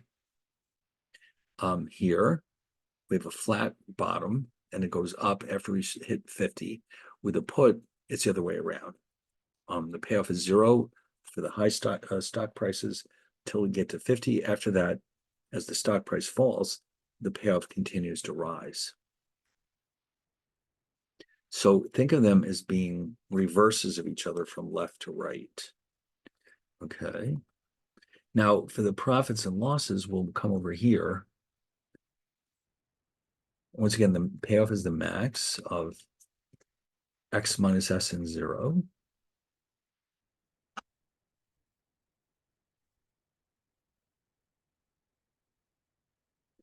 But now, of course, we have to take into account the $2 that we paid for it to come up with our profit function. So we take the $2 and subtract the 20 rather than minus the 2. And there we go. And well, there it is. So it's hard to see here, but it is shifted down by $2 compared to the payoff. So in other words, every option, we pay the premium and the profit is reduced by that much compared to the payoff. So those are two of the standard options positions, the owner of the put, the owner of the call. Later on, we're going to see, by the way, that as a trader, you can take these positions and turn them into very complicated trading strategies. You'd be surprised what's possible with these relatively simple structures. It's kind of like building with Legos. You've probably seen these spectacular things that people built with Legos from such simple, basic structures. In a lot of ways, it's the same thing. So anyway, now here's the interesting part. Here's something we've kind of glossed over. In order to buy a call, somebody out there has to be willing to sell it to me. And the same thing is true with the puts. Well, this is, of course, true for any situation. So now we're going to take into account the position of the sellers of these options, who are also known as the writers. What we need to consider is that if I'm the buyer, I'm in the driver's seat. I get to decide whether to exercise the option or not. So I'm only going to do that when it benefits me. Every dollar that I make is going to come out of the pocket of the seller. So between the buyer and the seller, their profits always add up to zero. Okay. So they're mirror images of each other. So for the seller of a call, this is what their payoffs look like. And for the seller of the put, and if you notice, the only difference is this negative sign. I'll copy these into the notes here.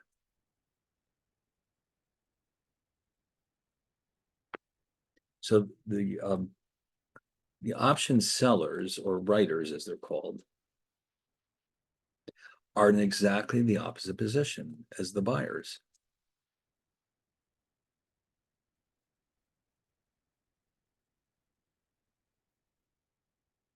So I just added a negative sign there, and the put,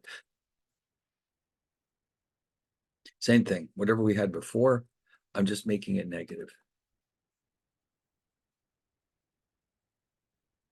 Okay, so in other words, each dollar payoff to the buyer represents a negative $1 payoff to the seller, and vice versa. So why would anybody want to be a seller? Good question. Because the premium paid by the buyer of an option goes to the seller. Oh, that's how that works. Okay, so in other words, for the call profit for the sellers, it's going to be negative max S minus X and 0 plus C. Whereas with the put, it'll be negative max X minus S and 0 plus P. So that between the two counterparties, the profits always add up to 0. Oh, interesting. Now, in a way, this is the sellers of these options are almost in a way like the same position as an insurance company. When you buy insurance, you're paying a premium to the insurance company, and you keep paying and paying and paying. Very occasionally, when something goes wrong, they have to pay you a settlement of some kind, like if you crash your car or something happens to your house. So in a way, the insurance company is in the same position as the call or put seller, because you are the buyer, basically. You're the one who decides when to exercise this insurance policy or option, and they just accept the losses, whatever they are. In exchange for that, though, they do receive the premium. So their position is very risky, as you can see. We're going to see with these graphs that they're really in a bad position compared to the buyer, because with the buyer, their losses are capped, but their profits are not. With the sellers, it's the other way around. So let's go back here, and we're going to introduce the payoff to the call seller. So there's a couple of ways we can do this. You can just type equals negative max S minus X and 0.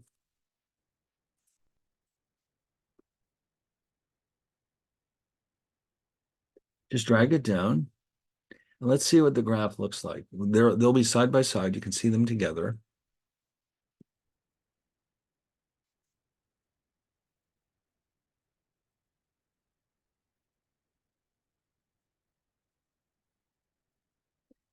Wow. Now this is maybe is not what you're expecting. Wait a minute. What happened to this graph?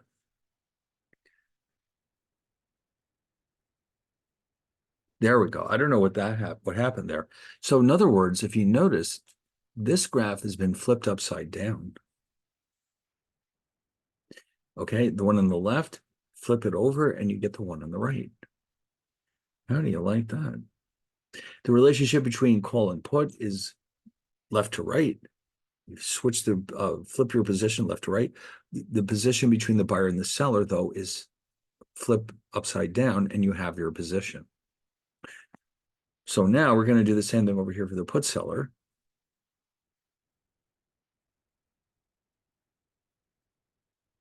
Actually, it's kind of small. Let me make it bigger here. Equals max, negative max, sorry, negative max, x minus s and 0.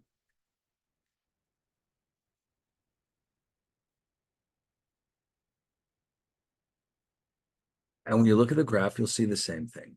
You'll see that from left to right, actually not left to right, top to bottom. So the put payoff, flip it over, and you have the put payoff.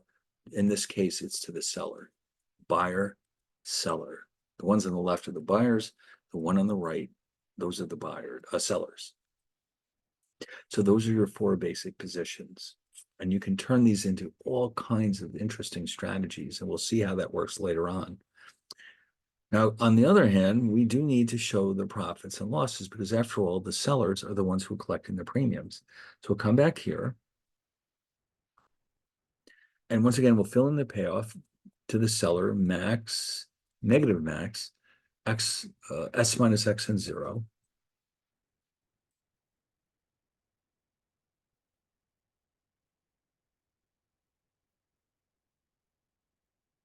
And then when I add the cost of the option,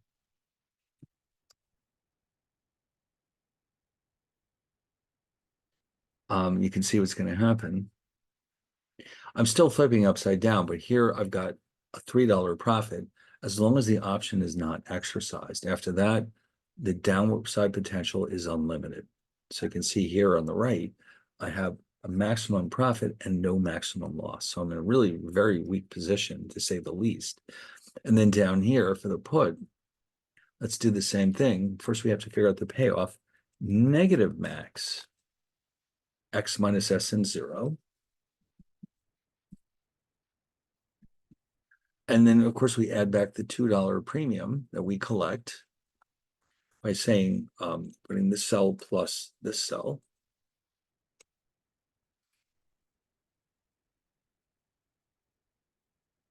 And here's the graph. And again, you can see that we've reversed it. It's upside down compared to the buyer's perspective.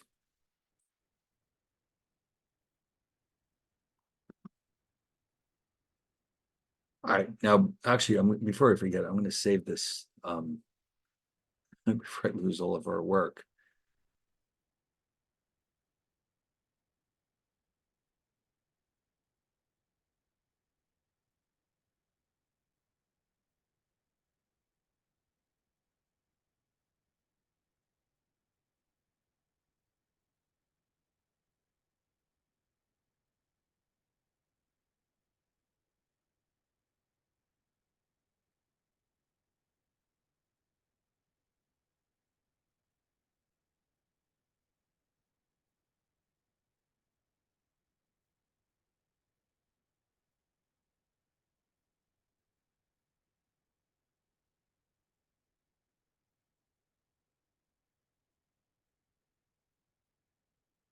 All right, so that way, I'll post these when we're done on Brightspace so you can look at them. And if you missed any of the formulas, you can go in and take a look and see what I've done.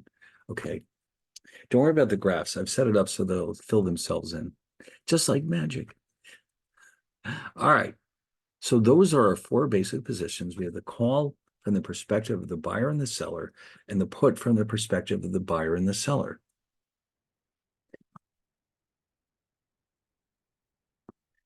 All right, now, so here we have the same thing for IBM, and you can see the shapes of the graphs are exactly what you would expect.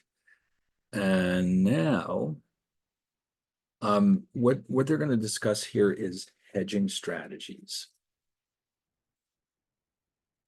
So just what is the purpose of buying options in the first place? If you're a hedger, imagine a situation like this.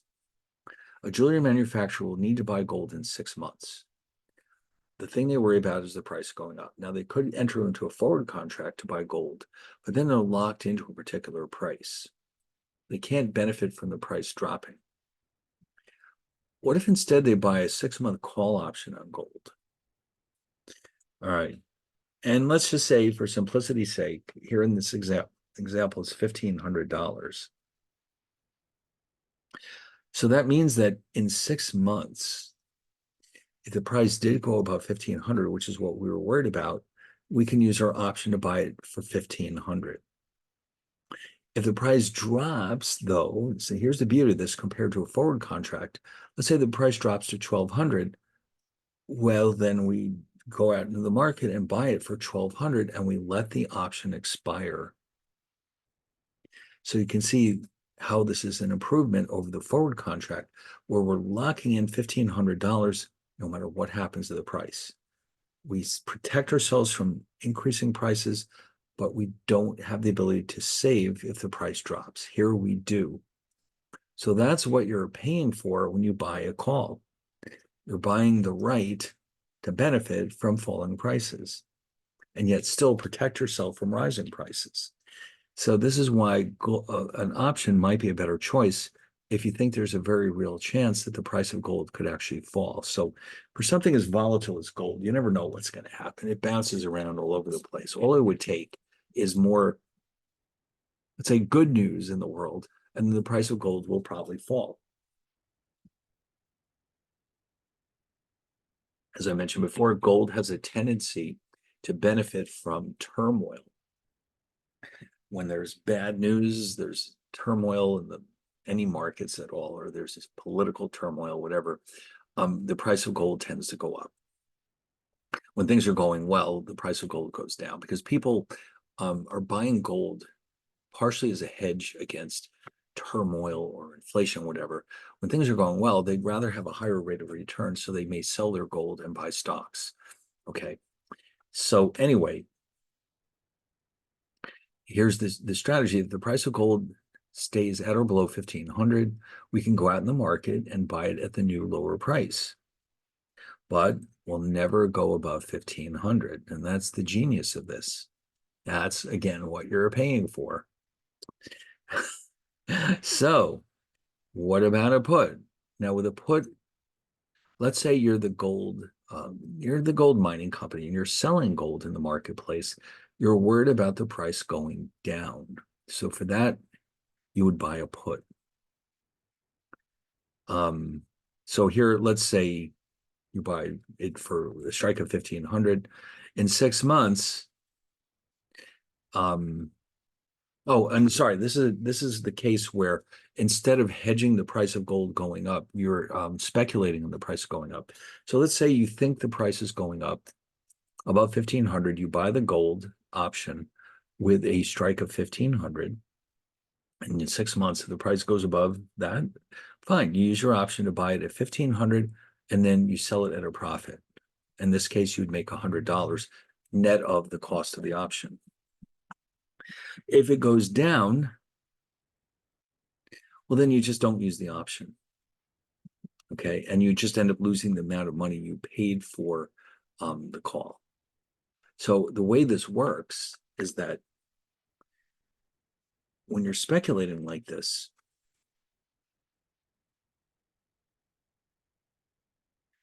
the great thing about this is that your maximum loss equals the cost of the option. In other words, 100% of your investment.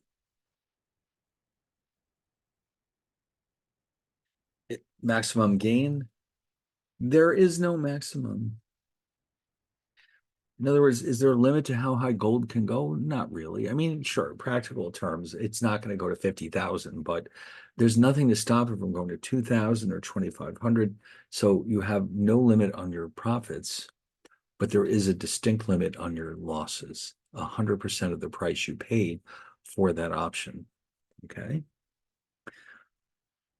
All right. Now, by the way, I just want to jump ahead a little. I want to remind, oh, here they are. Okay. What's coming up after this? We're going to talk about how to speculate with a put, but also there's some very basic trading strategies listed in the rest of this chapter, which we will carry out in our spreadsheets. You can see there's a bunch of them down here. And we're going to try to understand what exactly the purpose of this position is and how does it work? Why are you setting this thing up? Okay, because this gives you the opportunity to make a lot of different kinds of investments or speculation that would not be possible without the existence of options. Okay, like here's a perfect example of this. If I'm pessimistic about a stock,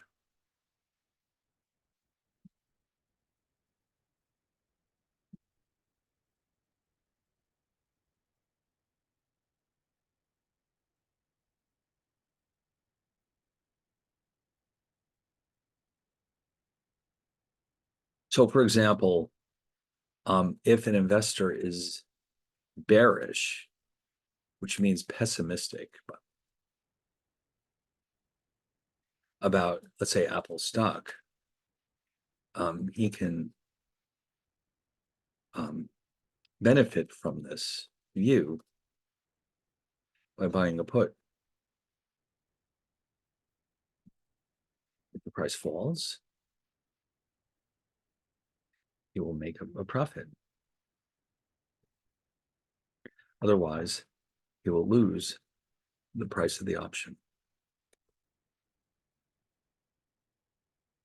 Now, if there weren't any options, without options, the only way to benefit from falling stock prices is to engage in something called a short sell. Now, this is a very complicated procedure. This involves, and you can see this is a very messy process, and it involves a lot of costs. This involves borrowing shares of stock from a broker with a promise to replace them in the immediate future, like next week, let's say. What's the purpose of doing this? The investor hopes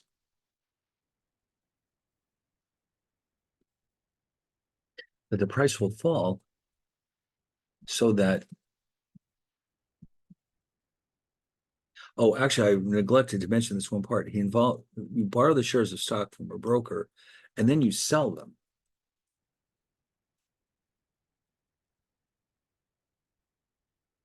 So when you do this, you're borrowing the shares and you're selling them. You're not just hanging on to them, you sell them.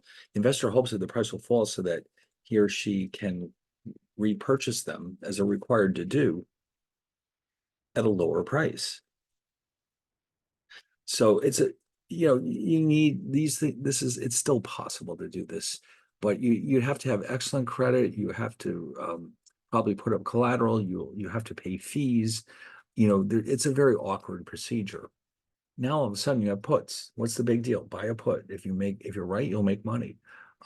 So puts suddenly make it possible to speculate about stock prices falling in a very easy and inexpensive way.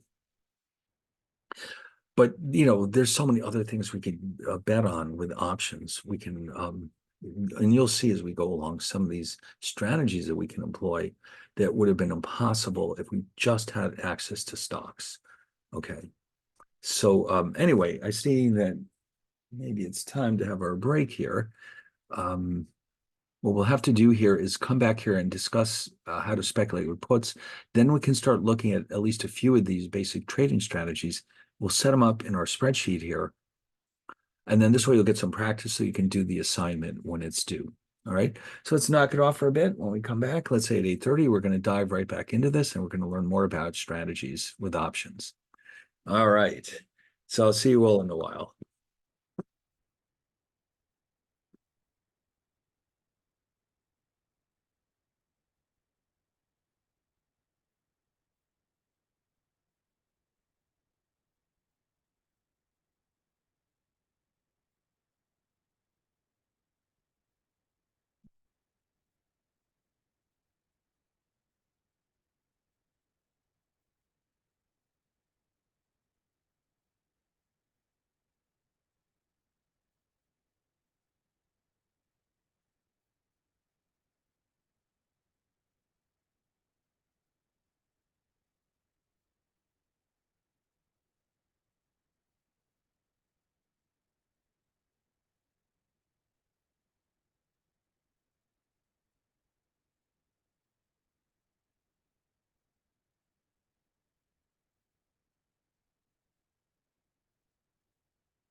All right, we're ready to get back.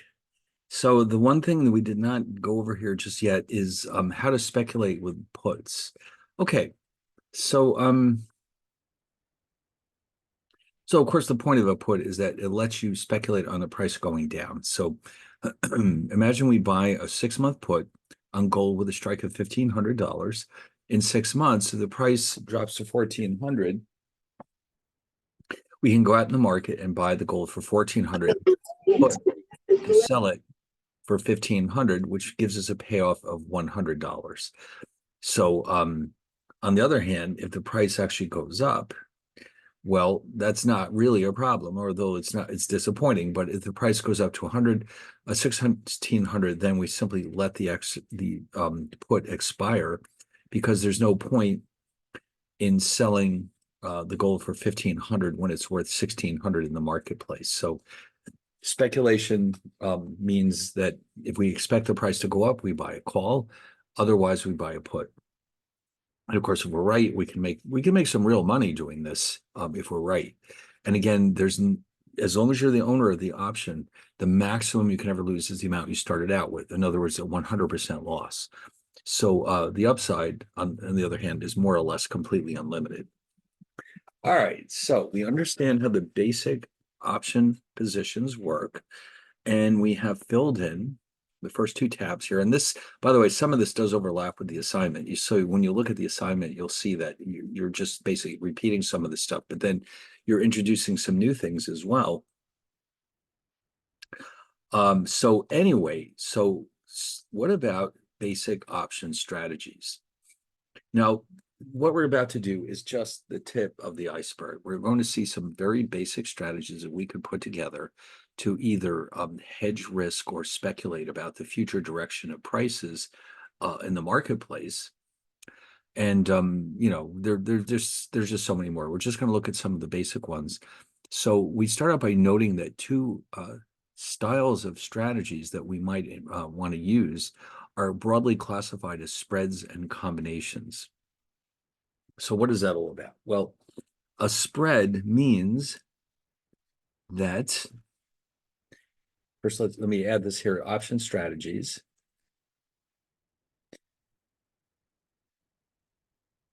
So a spread means that we are combining either multiple calls or multiple puts, but not both.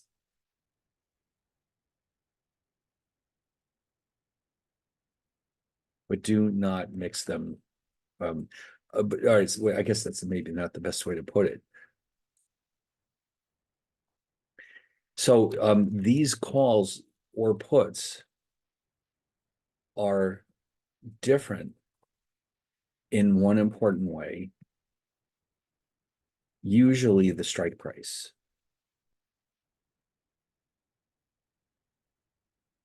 Okay, so remember, options have an underlying asset, a maturity date, and a strike price.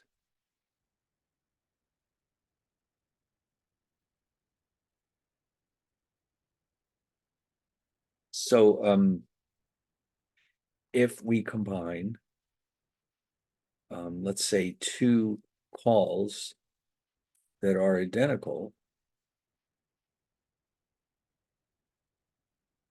except for their strike prices, this is an example of a spread.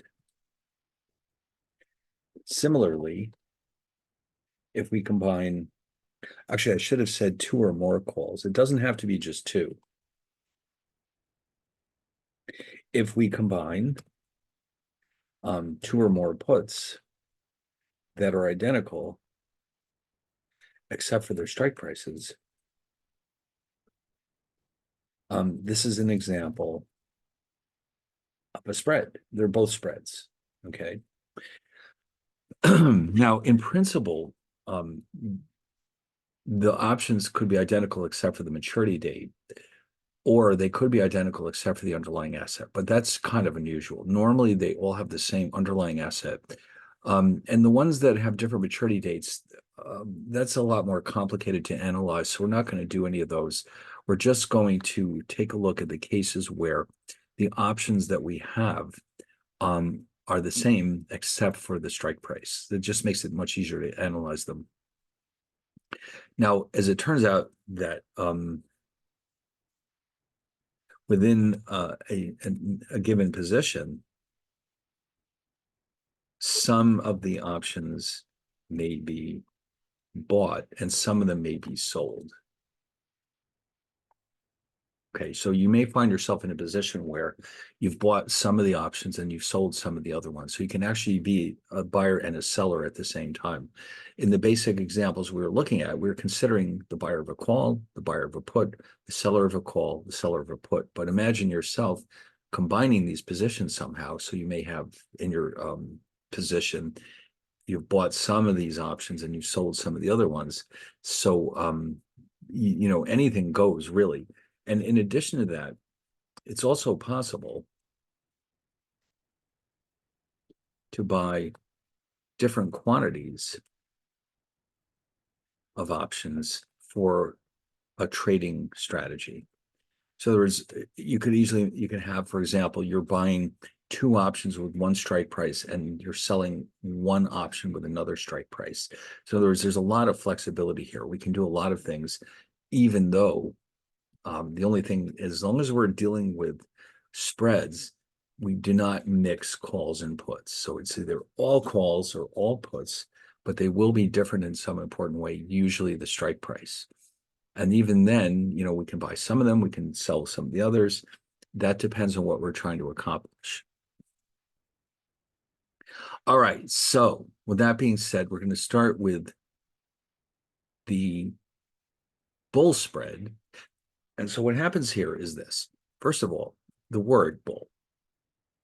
In the financial markets, bullish means optimistic and bearish means pessimistic. And there doesn't seem to be a lot of, I don't think anyone is really sure how and why these names came about. But once people started using these words, they started to stick. And people now automatically understand that the word bullish means we're optimistic about a stock, let's say, and bearish means we're pessimistic. And just as a fun side note, if you've ever been to the Wall Street district in the city, you know, at the corner of Broad Street and Broadway, we have this very interesting item, which you may want to check out sometime. It's a sculpture. Well, it's a statue, I guess we can think of it. It's big. It's really big, of a charging bull. So that's what it looks like. Now, most of the time when you go down there, you're going to find a million people standing around trying to take pictures with it, or some people even try to sit on it, although that's not exactly legal. So, so yeah, they probably took this picture at like 5 o'clock in the morning or something because there's hardly anyone around. But the bull has an interesting history there. This is much more what you're going to see during the rest of the day. It's uncanny how people just show up to see this thing. But there's an interesting story behind it. What happened was in 1987, October 1987, at a time when the Dow was at about 2,000. You know, now look at it. Let's take a quick look at CNBC. At the moment, the Dow Jones is about, it's in the 42,000 range, let's say. Yeah. And so at that time, 2000 seemed like a big number. But remember, now this is the late 80s, so it's a long time ago. And so one day, completely out of nowhere, all of a sudden the Dow fell by 500 points. And, you know, everyone thought maybe we're heading for another depression because that's exactly how the original depression got started. The market started crashing. So the market fell by about 500 points or so. Now, a lot of people blamed futures contracts for this because this is a time when suddenly computers were starting to be used to make programming. It was called program trading, where they would be programmed to make trades automatically, independently of human beings. And when you buy futures contracts, you're basically taking on a leveraged bet about the future direction of the stock market. So if enough of these traders simultaneously took short positions in futures contracts on the Dow Jones Industrial Average, it could drive the price down quite rapidly. So restrictions were set up after this event to put limits on this so-called program trading. But anyway, as it turns out, it took at least a year for the markets to recover to their level, to their original levels. By the time it got to be around the fall of '88, the Dow was back up around 2000. So in the meantime, though, this sculptor who lived in Brooklyn thought, the city needs a lift. People are depressed. Everyone's upset about the markets. And of course, in the Wall Street district, people's livings depend on it. So here's what I'll do. I'll make this statue of a bull. People will like that. They'll enjoy it. And so he finished it by Christmas Day. And so he had it in the middle of the night. He popped it onto his truck and he plopped it down in front of the Christmas tree, which is normally put in front of the New York Stock Exchange. You may have seen it. And so when people went to work, well, they saw this wonderful bull there, which hopefully was meant to cheer them up and say, the markets will come back. Don't you worry about it. So what ended up happening was the police had it towed away. Well, they didn't know why it was there. They just were told to get it out of there. So eventually, the sculptor shows up at the police station and tells them what happened. And so what the city did was they agreed to find a plot that was more appropriate to put the bull. And it just so happens that here there are two streets that come together at a triangle. And so there's this nice little piece of land there that's just big enough to hold the bull. And so it's been there ever since. And so you can see behind it is a Bowling Green, the park at Bowling Green. But you see where all the cobblestones are here. There's just enough room there to hold it, and people standing around watching it. So this is where it's been ever since. But I don't think the sculptor was happy to see his work being towed away after he put in all that trouble and effort, and he didn't charge the city for it either. So this is our charging bull. And the point of it is to show that the markets will rally, they'll come back. So I guess he felt that it would give the city a boost. And now it's one of the city's most popular tourist attractions. That's for sure. Now there's a lot, if you notice it's bronze, it's discolored in certain areas. That's because people put their hands on it. And but anyway, it's a very nice sculpture. All right. Anyway, but yeah, if you're going to go down there any random time, it's going to be mobbed, and I mean mobbed by people. It's going to be hard to get in there and get a picture of it, but I guess if you get down there early enough, you can do it. All right. Well, anyway, so that's what brought that up was the idea of bull or bullish means optimistic. So with the bull spread, we're going to set up a position where we'll benefit from rising prices, but yet we can also reduce the cost of buying a simple call option. The drawback, though, is that you're giving up some of the upside potential of your position. So how does it work? Well, we either buy a call on a stock with a relatively low strike price, and then we sell a call with a higher strike price on the same stock with the same maturity date. Either that or we do the same thing with puts. So in other words, let me write this down for you. With a bull spread, there's two possibilities. Buy a call on it doesn't have to be a stock, by the way, with a relatively low strike price. Sell a call on the same asset with the same maturity,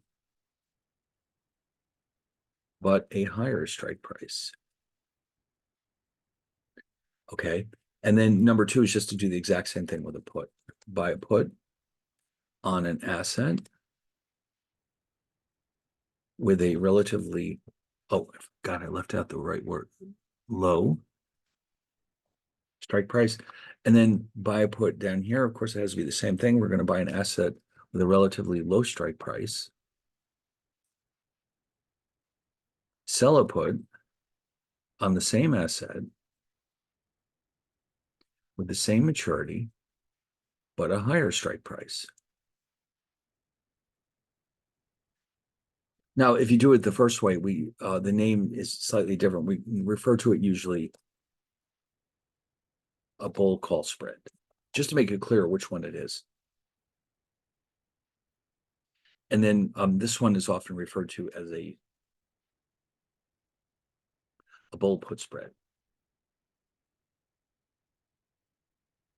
Okay, so you're probably wondering what exactly kind of payoff is this going to give us? All right, so let's go and look at our example. We're going to assume that we're going to use it with calls. We have, again, IBM stock. We're going to assume that, if you remember before, we looked at the example of a European call on IBM stock with a strike of 50, and it matures on September 1st, and it sells for $3. Now, the call on IBM stock with a strike of 53 also matures on September 1st, but if you notice, the price is lower. Because this is a call, the higher the strike price, the cheaper the option will be because it's less valuable. And you saw that with the Apple stock example. Let's go back and look at that real fast to remind ourselves. I may have turned it off. No, I didn't. Okay. So in other words, if you notice as we go down this list, as the strike goes up, the price goes down. Okay. And that's because it's less valuable. So in this example, we're going to buy the one with the 50 strike and sell the one with the 53 strike. Now, the advantage of doing it this way is that we're paying $3 for this option, but we're also collecting $2 for this one. So if let's say I didn't want to do a bull spread. Let's just say I just wanted to buy this IBM call. Well, that's great. If the price goes up, I'll do very well. I have a $3 position, and the break-even price is 53. After that, it's all profit. By selling off this one, I've reduced the total cost of my position from $3 to $1. So I've reduced the cost by 2/3. The only problem is, as we'll see when we look at the graph, is that once the price gets above 53, my payoff can't go any higher. So what I've basically done here is with a bull spread, the investor is betting that the stock price or the asset price will rise, but not past the higher strike. Knows anything past that means I've lost all this upside potential. So in other words, in this case, we're saying that we think the price will go up, but it won't go past 53 or not much past 53. In exchange for a much lower cost than simply buying a low strike call. So you can think of this as being cautiously optimistic. All right, we're bullish, but only sort of bullish. Okay. We don't expect the price to go through the roof. Otherwise, we wouldn't do this. So here's what we're going to do. We're going to enter all this data into our template. Oh, actually, no, sorry. The bull spread is part of your assignment. So we're not going to do that right now, but we are going to do the next one, which is the bear spread. So here, if you look at the chart that I put together, you've got here, you're buying this call and you're selling this call. The total payoffs are listed on the right. And if you just plot the payoffs, you'll see it has this very strange shape. Down here with the low stock prices, we have a zero payoff. Then it starts to go up on a 1-for-1 basis. But once we hit 53, that's it. The payoffs can't go above 3. And when you take into account the dollar that we paid for this position, it looks like this. So it's a very strange position.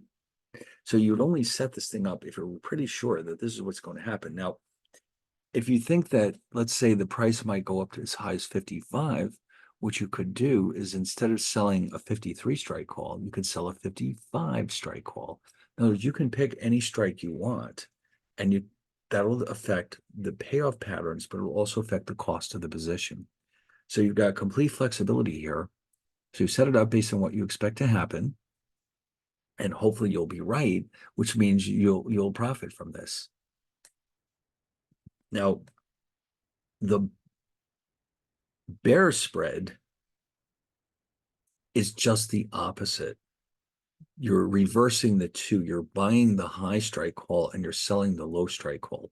So we're going to come in here and set it up. So here we've got the buyer. So we have the max of S minus X and 0.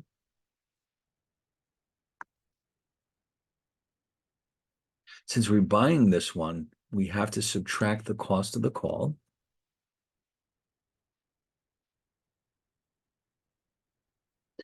And so for just the low strike position, it looks like this. And you can see the graph is like reacting to this. But now we're selling the high strike call. So we're going to put money in our pockets. And let's see how that affects our results.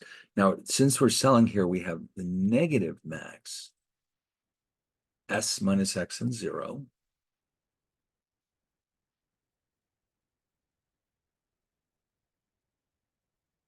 And then we add $3 because we sold this option. We collect the $3 premium. So we take the payoff and add $3. At the end, I've already set this up. The bear spread is the sum of these two columns. And this is what it looks like. So notice, if you notice, compared to the bull spread, we've just flipped it upside down because we reversed the roles of the two options. We bought the high strike call this time and we sold the low strike call. So we just flipped it upside down, and you can see this one will make money up to a point, at least, if the price falls, but the profits are capped at $1 if the price of the stock goes down. So that means we're kind of pessimistic about the stock. We don't expect it to fall dramatically, but we expect it to fall, let's say, down to 50 or so. And then after that, our profits are capped at $1. Wow. Now that's pretty interesting. So in principle, like I said, you can choose any strikes you want, and you could adjust this graph to something that you are comfortable with. You don't have to pick 50 and 53. You could literally pick any two strikes you want, but the same setup, the same logic is the same in both cases.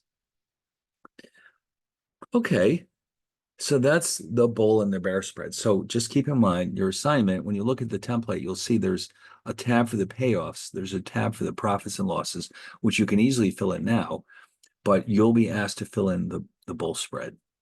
Okay. So now, although it's not mentioned in the slides, there's another type of spread that I think you'll find very, very interesting. What would that be? Okay, so I just want to mention here, bull spreads and bear spreads are direction. You can think of them as directional bets on the asset price, meaning that we're betting on the direction. So a bull spread is a bet that the price of the asset will rise, while the bear spread is the opposite.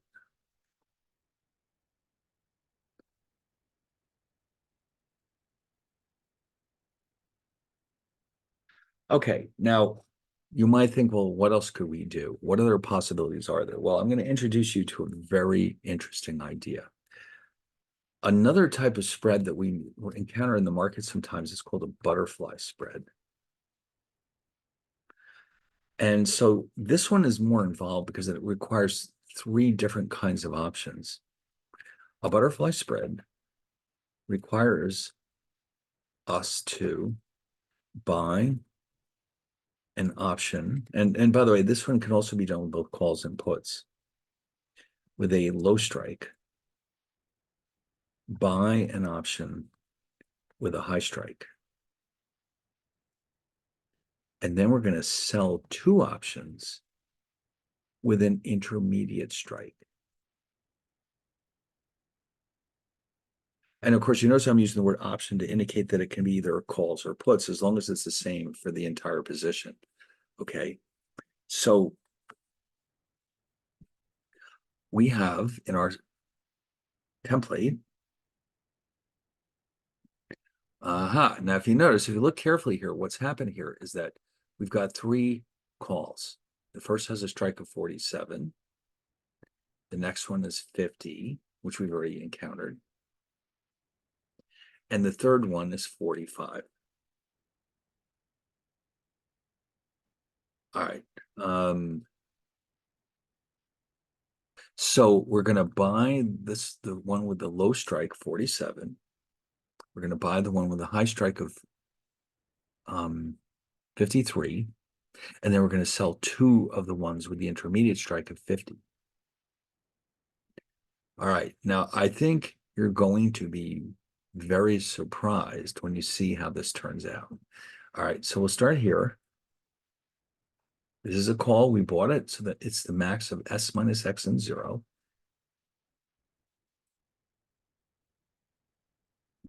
And then, of course, now, by the way, this one is very expensive, $5, because it's got a very low strike price.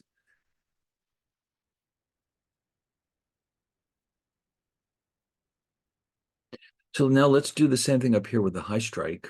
We bought this one too. So our payoff is max S minus X and 0. Drag it down. And the profit is that number minus the call price, which is only $2 in this case because it's such a high strike.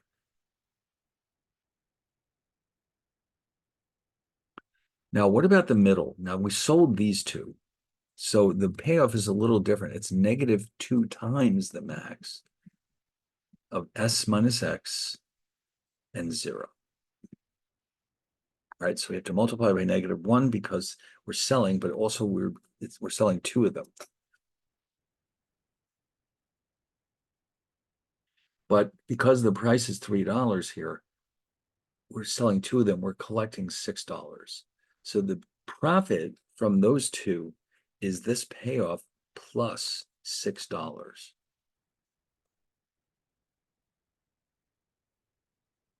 Now at the end here, I've done two things. Butterfly spread, which I combine all of these. Now, reverse butterfly spread means we do everything in reverse. Wherever previously we were buying, now we're selling, and vice versa. So that's known as a reverse butterfly spread. Although, yeah, it's here too. But at the end, I went ahead and put this in here so we can see them together side by side. Now, if you notice, look at this graph.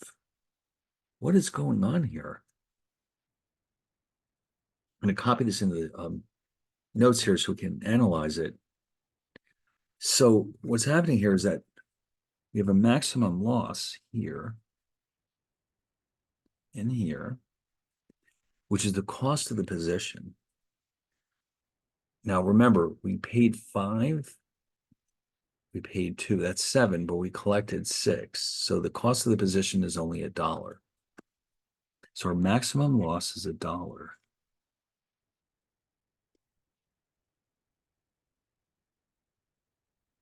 What about our maximum profit? Right here. And that only takes place if the stock price stays at $50. Okay, that would be the strike of the intermediate option. What exactly are we hoping will happen here? Well, we are hoping that the stock price stays very close to, and we're assuming, by the way, that the current value is $50. Okay, in other words, we're betting that the stock rather, will be highly stable.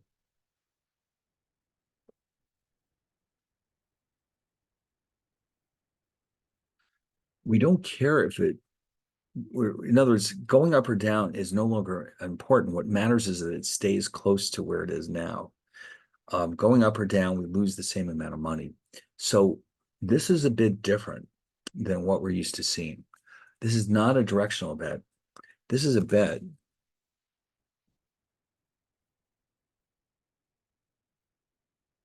on low volatility. There's that word. We've seen that word before, volatility. It means how much the stock price changes over time. Whereas betting that the price will be very stable. It won't bounce around too much. Now, this is where options suddenly become so important, because you could never do something like this with just the stocks. With the stocks, you're restricted to betting on the direction of their prices. Here, suddenly it becomes possible to bet on the volatility. And if we have the opposite outlook, like here, we reverse everything.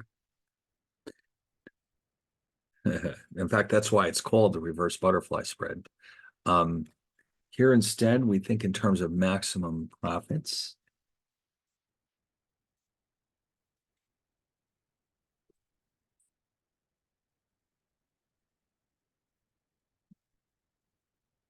The maximum loss is the cost of setting up the position, which is $2.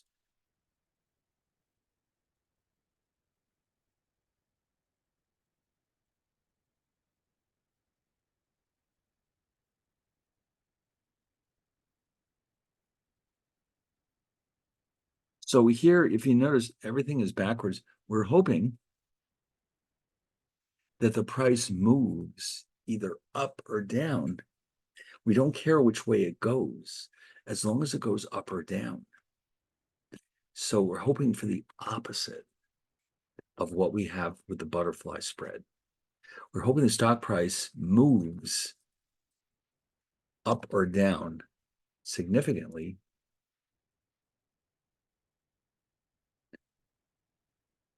We are betting then that the stock price will be highly volatile.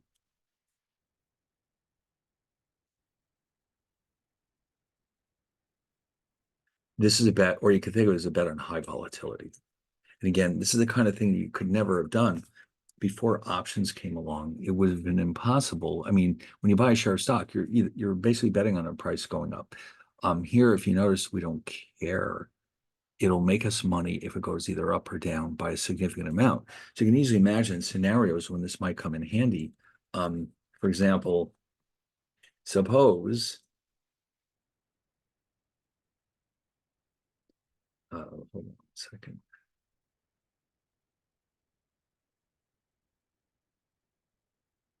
That a pharmaceutical company is about to announce, if the FDA approves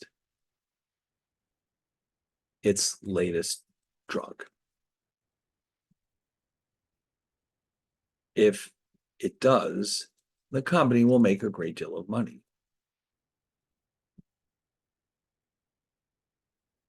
Otherwise, it will lose a great deal of money. Now, here's the thing. We don't know which one of these is going to happen unless, we work in the business or something. So this would be a case for setting up a reverse butterfly. A reverse butterfly spread would profit in either case, because you're betting on volatility. That's what you're expecting. Either we're going to see it go way up or way down. We don't care which one it is. As long as one of those happens, we're going to make money. So if you believe that this is what's about to happen, then you might want to set up a reverse butterfly spread. But on the other hand, if the announcement is postponed, the stock will likely remain unchanged. So if you expect that to happen, then you should buy a butterfly spread. Meaning, because the stock will just stay where it is. Who cares? There's no new information, so it just stays where it is. So again, this is the unusual part about this. This is now a direction, a bet, not on directions, but on volatility. So this is something unique to options. Um, only options. And by the way, you can't do this with forwards or futures either. They only allow you to either hedge the direction of a price or speculate on it. Even those can't be used to bet on volatility. So only options can be used to directly bet on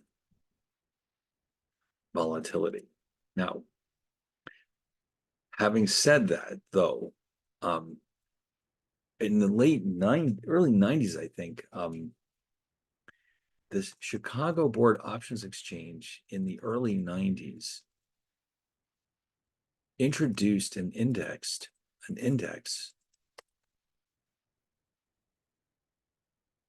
of volatilities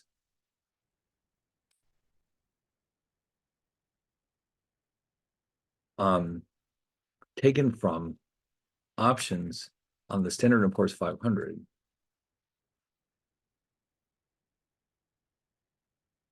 which is known as the VIX index, and VIX stands for volatility index.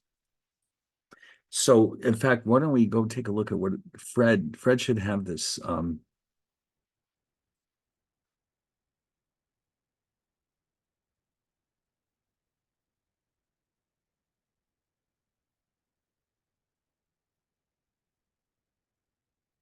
so yeah, it only goes back to the 90s.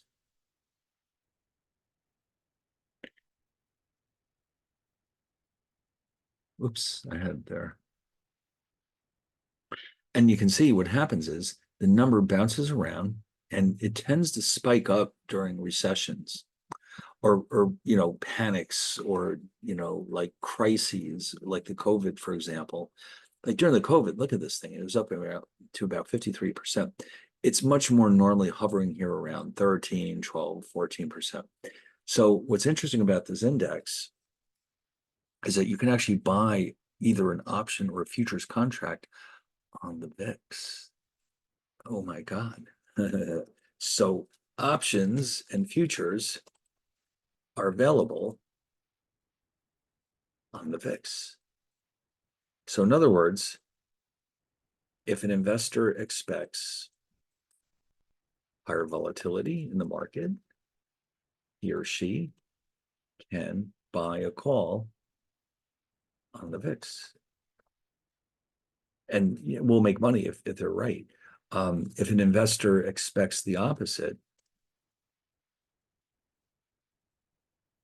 he or she can buy a put on the VIX.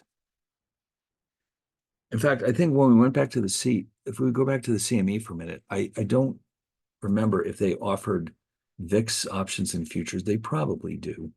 They want to be like a one-stop shopping for all investors. They try to have everything. It's a very, very large organization. I'd be shocked if they don't have it.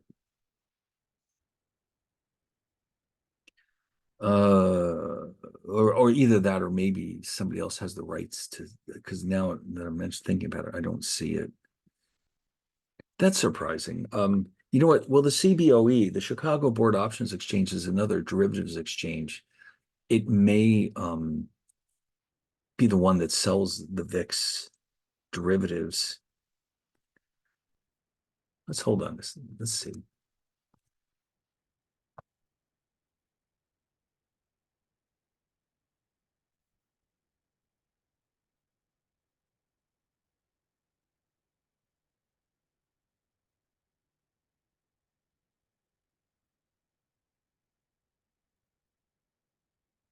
Yeah, they're making a good point here.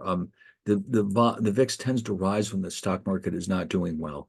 So if you think that the market is heading for a downturn, you can try to offset some of your losses or make some profits by betting on the VIX. So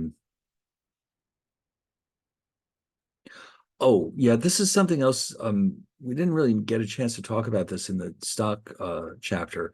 An ETF, an exchange traded fund, is basically a fund set up by a financial institution to replicate an index. So, in other words, if I'm interested in investing in the Standard & Poor's 500, I don't want to have to buy all 500 stocks. So I can go to a financial institution and they'll have an ETF or exchange traded fund that I can buy a share of. And it is set up to replicate the returns of the S&P 500, but the cost is like a fraction of what it would be in to actually buy all 500 stocks. So in fact, we should probably be able to find a quote for it.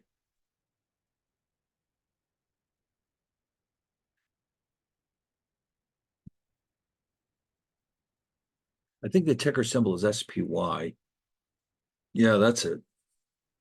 This is it's called a SPDR, Standard and Poor's Depository Receipt, and it's $600 compared to the actual cost of the market of the index, which is over 6,000.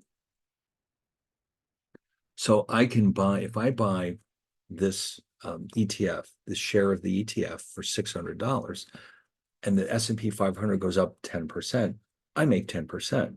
Okay, it's as if I own the entire S&P 500, but it's easier for me to buy a single share of this fund than the entire S&P 500.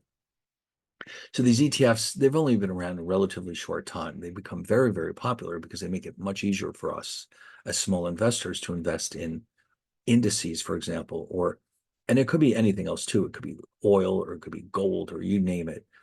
You can buy it. You can almost invariably get an ETF on it. And so they're saying here that they have VIX ETFs, which would make sense for small traders. But I was hoping to find out where the options and futures are traded.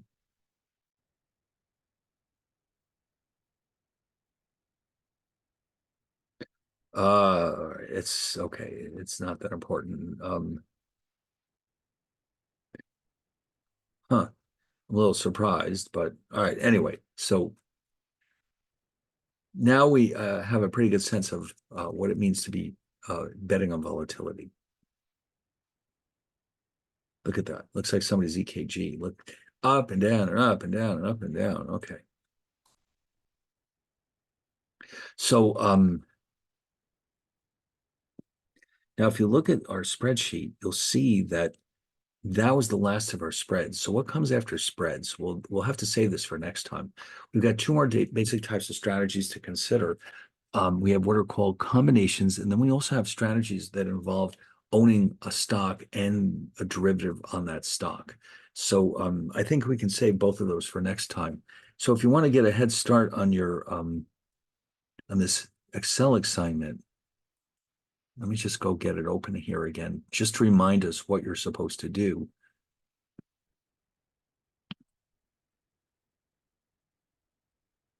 I don't know why this keeps happening. Every time I turn around, oh, here it is. Okay. This thing is gone. So if you open it up, I probably should have written up a document with the questions on it, but all you have to do is fill in the spreadsheet. If you look at it carefully, you'll see that you're being asked to do four things. And I highlighted everything in yellow that you're supposed to supply.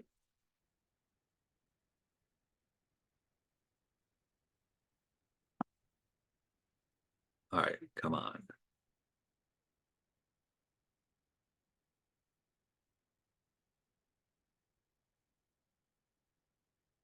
All right, no, that's not it.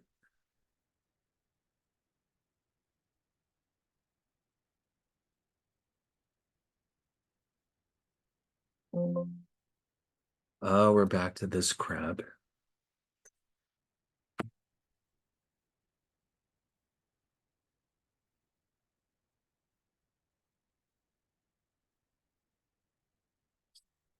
All right, so you can see there's only four tabs. So you're going to fill in, and of course you can get rid of the yellow.